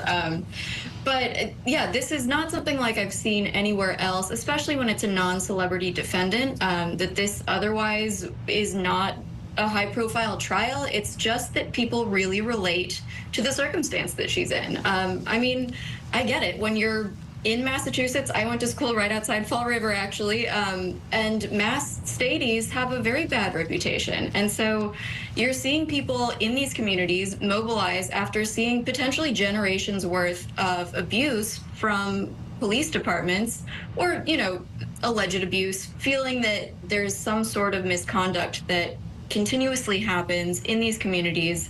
And like some of the folks waiting out there have said, that this could be any one of us, that this is not an uncommon story, that it doesn't surprise them, and that it's time to speak up. I think it's really powerful that they took this to federal court. and that they ended up getting a version of a victory to be able to speak their mind out there. Mackenzie, what kind of impact do you feel that these crowds, the attention, they can't chant anymore, because we know last year jurors reported that they could hear the chanting inside the deliberation room. But what impact do you think this has, if any, on the deliberation process? Yeah, and I do think that was a fair modification, because that at a certain point it really does become juror pressure if you can actively hear folks outside. Beyond that, I think it shows you how hard it is to really sequester juries. And I know that this jury is pretty much on their honor that they're not actively kept from their communities, their families. So they're kind of just Scouts' honor that they're not engaging in this community. But it's really, really hard to not see this, to not absorb some of the story through osmosis, through overhearing it at the supermarket, and then obviously walking through these crowds. And I think the fact that most of the mobilized folks are supporters of Karen Read has to speak volumes if you are a juror. I mean, imagine coming out with a different opinion. It would give you cause to question, well, boy, why am I feeling this way if everybody out there seems to have a totally different take? Is there something that they're not showing us in evidence? Because that is sometimes the case. Yeah. The thing about Burge's whole testimony is this surprise. I found the SD card. You know, as accident reconstruction guys who specialize in black boxes, shouldn't have been so hard to find that SD card or to know it was even there, especially if Toyota makes all of the black boxes for their vehicles and the Lexus. Can't tell me you've never had to look at one before, right? Never? Not one time? That was your first Toyota black box to look at? Oh, wow, there's an SD card. Who'd have thunk it? But all that aside, he used John's cell phone to sync up his drifting clock situation. So you know what he can do with his SD card? Better be nice, right? Yeah, y'all know what he can do with that SD card, don't we? Dude, put it right back where it came from. Plus, you damaged it taking it out, sir. We cannot trust the data off that thing now. It's been damaged. Once damaged, it's done. We can't trust it. We can't trust the facts. But this case has been a crazy ride, guys. It really, really has been a crazy ride. A lot of testimony from a lot of bizarre people. A lot of testimony that doesn't make sense. Testimony that doesn't match. A narrative that the prosecution tried to feed by showing these random clips. Bless her heart, Karen Read. Some of us women don't know when to sit down and be quiet. And I can't throw any shade at her because I feel like we're probably a lot alike. Sometimes I feel like I got to be pushed or backed into a corner before I actually, come out fighting. But if I come out fighting, I'm coming hard. So I can get where she got to, right? I get it. Especially if you start going through the information and discovery with your team and you're starting to notice things within that discovery that you're finding out and you're going, what? Make it make sense. So back to the prosecution, though, the random Karen Read clips. Are the jurors debating some of that stuff as well? What was the intentions behind what she said? Did she mean what she's all the things? Some of them may be questioning that stuff. Some of them may be evaluating her own words about how much she was drinking that night. Could they conclude a manslaughter charge, and a DUI on top of that? I think the DUI would be hard to prove because I can't trust the blood test either. It was not taken at the time of the alleged accident at what time? Aperture 12:31:38.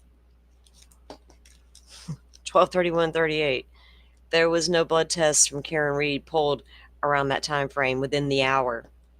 None.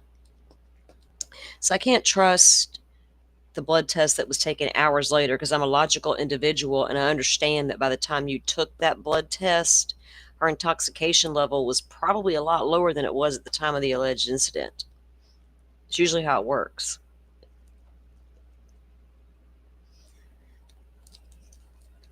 So I don't know how well that landed with the jurors. You know what I mean? We thought it was a low blow of him to do that. Because they knew they can't force her to testify, right? They cannot force Karen to testify, but and then for the judge to allow them to bring those clips in that way. Yikes.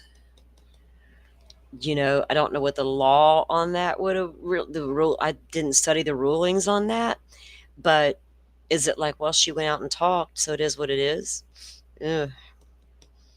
Was she ever advised by her counsel not to talk? And she's like, oh, screw you, dude. You don't know me like that. And they're like, oh, hell, we don't, Karen. Sorry. Can't keep this one down. Yeah. Aaron Brockovich style. Go, Karen. You go. Sometimes you got to be your biggest champion, right? Because it just has to be that way sometimes. The retrograde extrapolation. That gave me flashbacks of Delphi and the enhanced video of the bridge guy extrapolation. What words are y'all using with us, right? What did y'all just do to that? We need to know more about that. We had to sit through all of this stuff about these experts and their entire background from the day they was born until graduation 17 years later. Can you explain the process you use to alter your videos a little more? Can we spend some time exploring that, please? And your all the things? Yeah.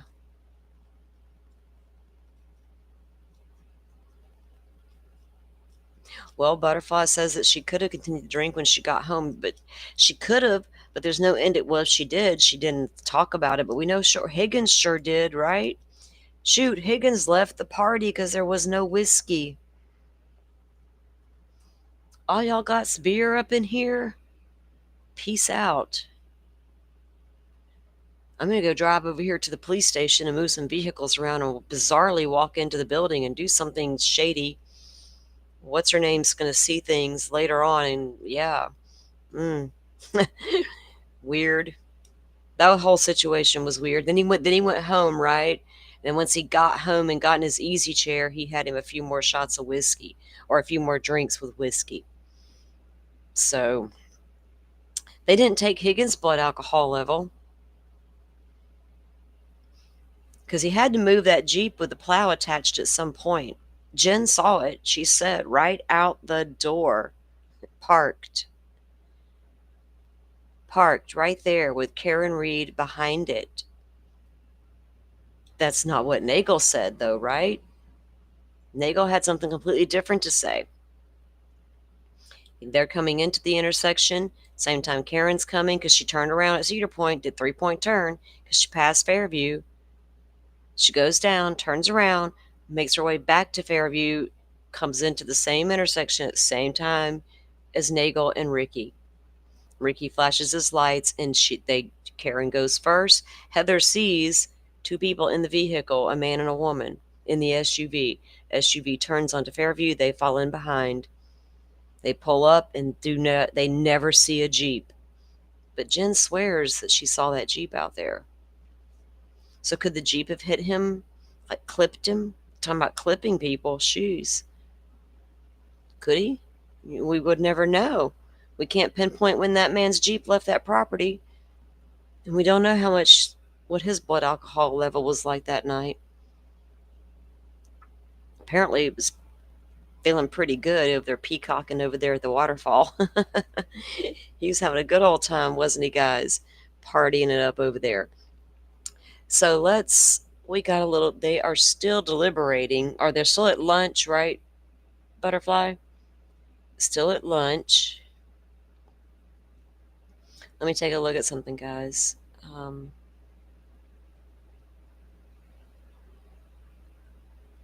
Okay,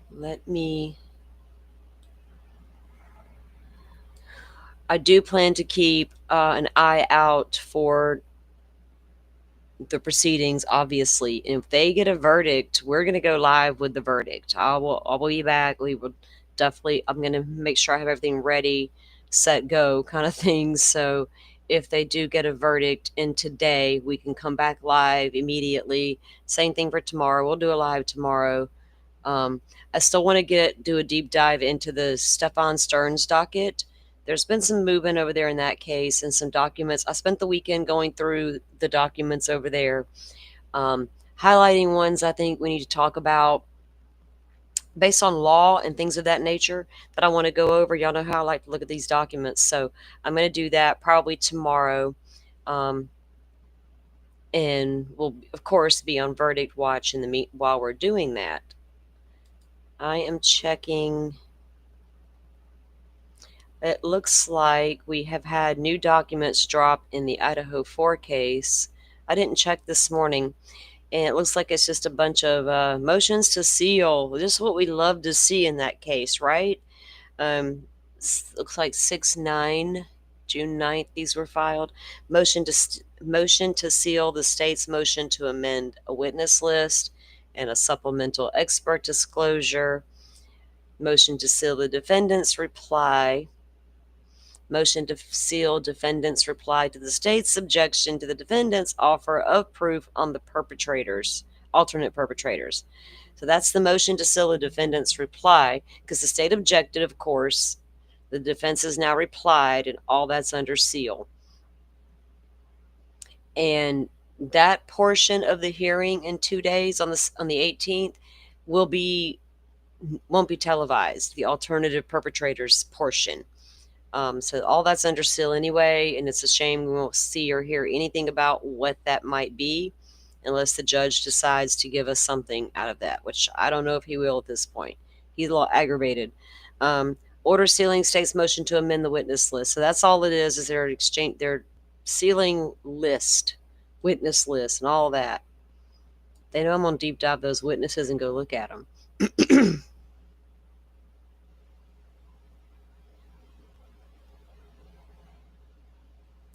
They have one of the harshest DUI laws, Butterfly. That's a little hard to believe, isn't it? That's almost comical, right?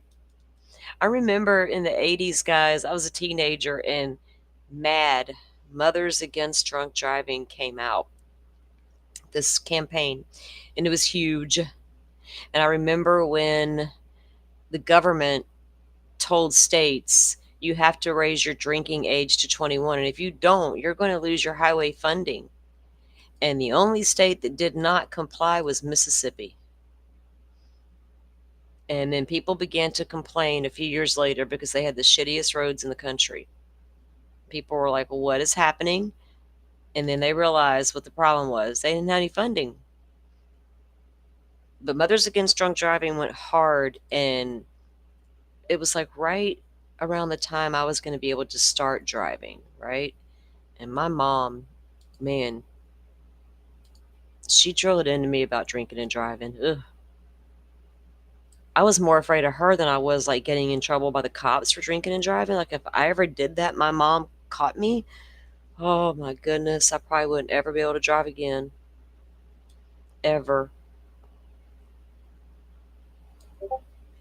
Okay, I was checking the Stearns document, guys, because I need to go check the other one, the CSAM, because we were waiting on a decision to come down in that case on some motions to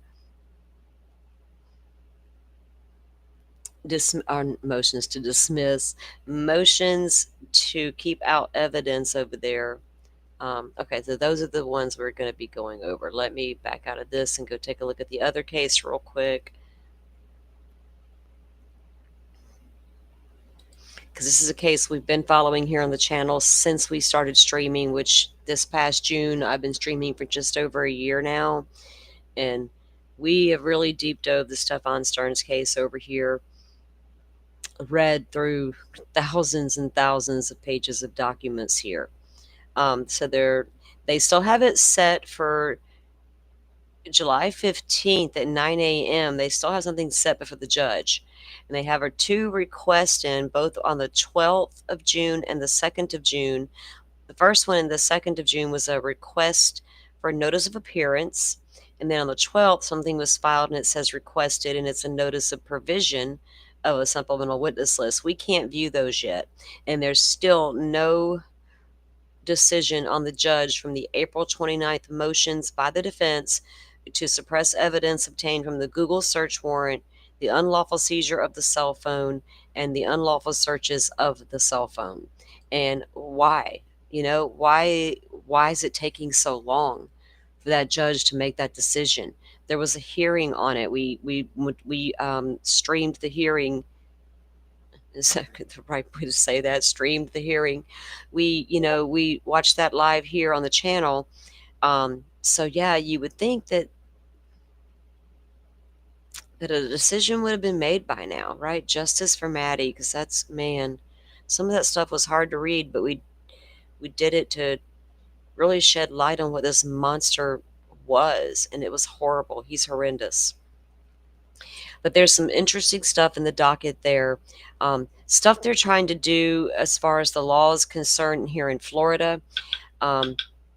They probably haven't seen the latest news about the Florida record for sentencing people or following through with the death penalty.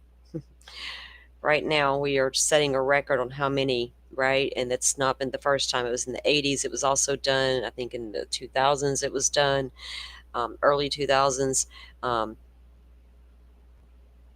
It's always been the law here in Florida as far as I can remember. But there's interesting battles have always went on in Florida over the death penalty. And they always got my attention because I remember when I realized society was really at had a very different view on it, right? Not everyone thought that was okay. And all my life, I never questioned it because I just thought it was normal, because it was just what we did in Florida. But as I got older, I realized, okay, people have a problem with this, and I tried to understand why. So I've always looked at both sides and followed like the Supreme Court stuff on it. I would do, reports in school on it. I really don't have a preferred method either way, life in prison versus DP, because I feel like it's the same thing. But there's always an interesting battle, and some of that's occurring. So we're going to take a look at some of the laws on that. And we see how Ann Taylor is handling her death penalty case in Idaho. And a lot of what she's doing is very necessary and very expected for defense attorneys. I just know Florida law way better about it than I do Idaho stuff, but it's been interesting to follow what Ann's done in the case, like what is really going to work for the death penalty versus what are you just trying to make work, right? It's the same thing with Stearns' case right now, but Stearns is being charged under a new Florida law, and that's the challenge here. That's what makes it intriguing and interesting at the same time to see how it will play out. What kind of precedents will it set going forward?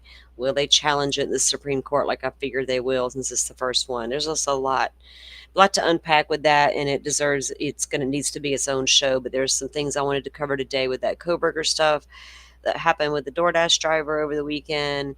Go over some of this Karen Reed stuff with you guys while we hang out and kind of watch for a verdict. But so far today, no verdict yet. Are they still at lunch? Let's see, is it still lunchtime for them?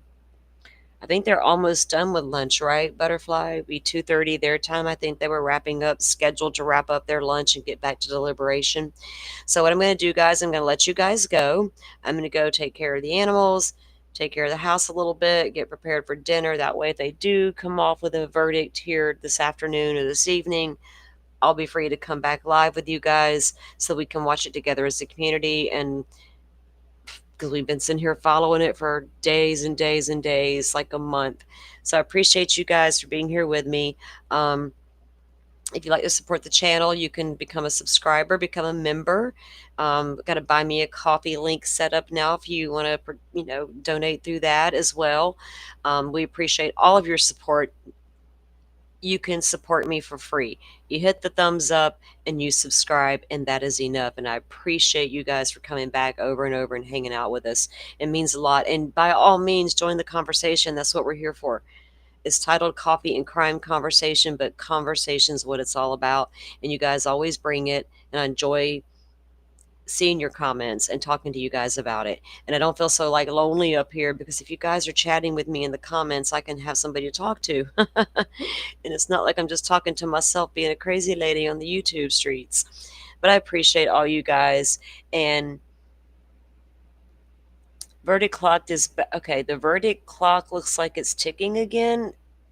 6 hours and 15 minutes, 36 seconds. Hey, Donnie, how are you guys doing? Thanks for coming in. You guys could just, if you weren't here earlier and didn't catch the live when it popped off, you guys catch us on the replay crew. Maybe I can say it correctly. And go catch up on what we talked about here today. If we don't come back live today, because we have a verdict, I'll be back live tomorrow around the same time, 10 a.m. Central, for another show for you guys. Thanks for joining, and I'll see you when I see you. Have a good one. Thanks for coming in. Thank you all for watching this here video.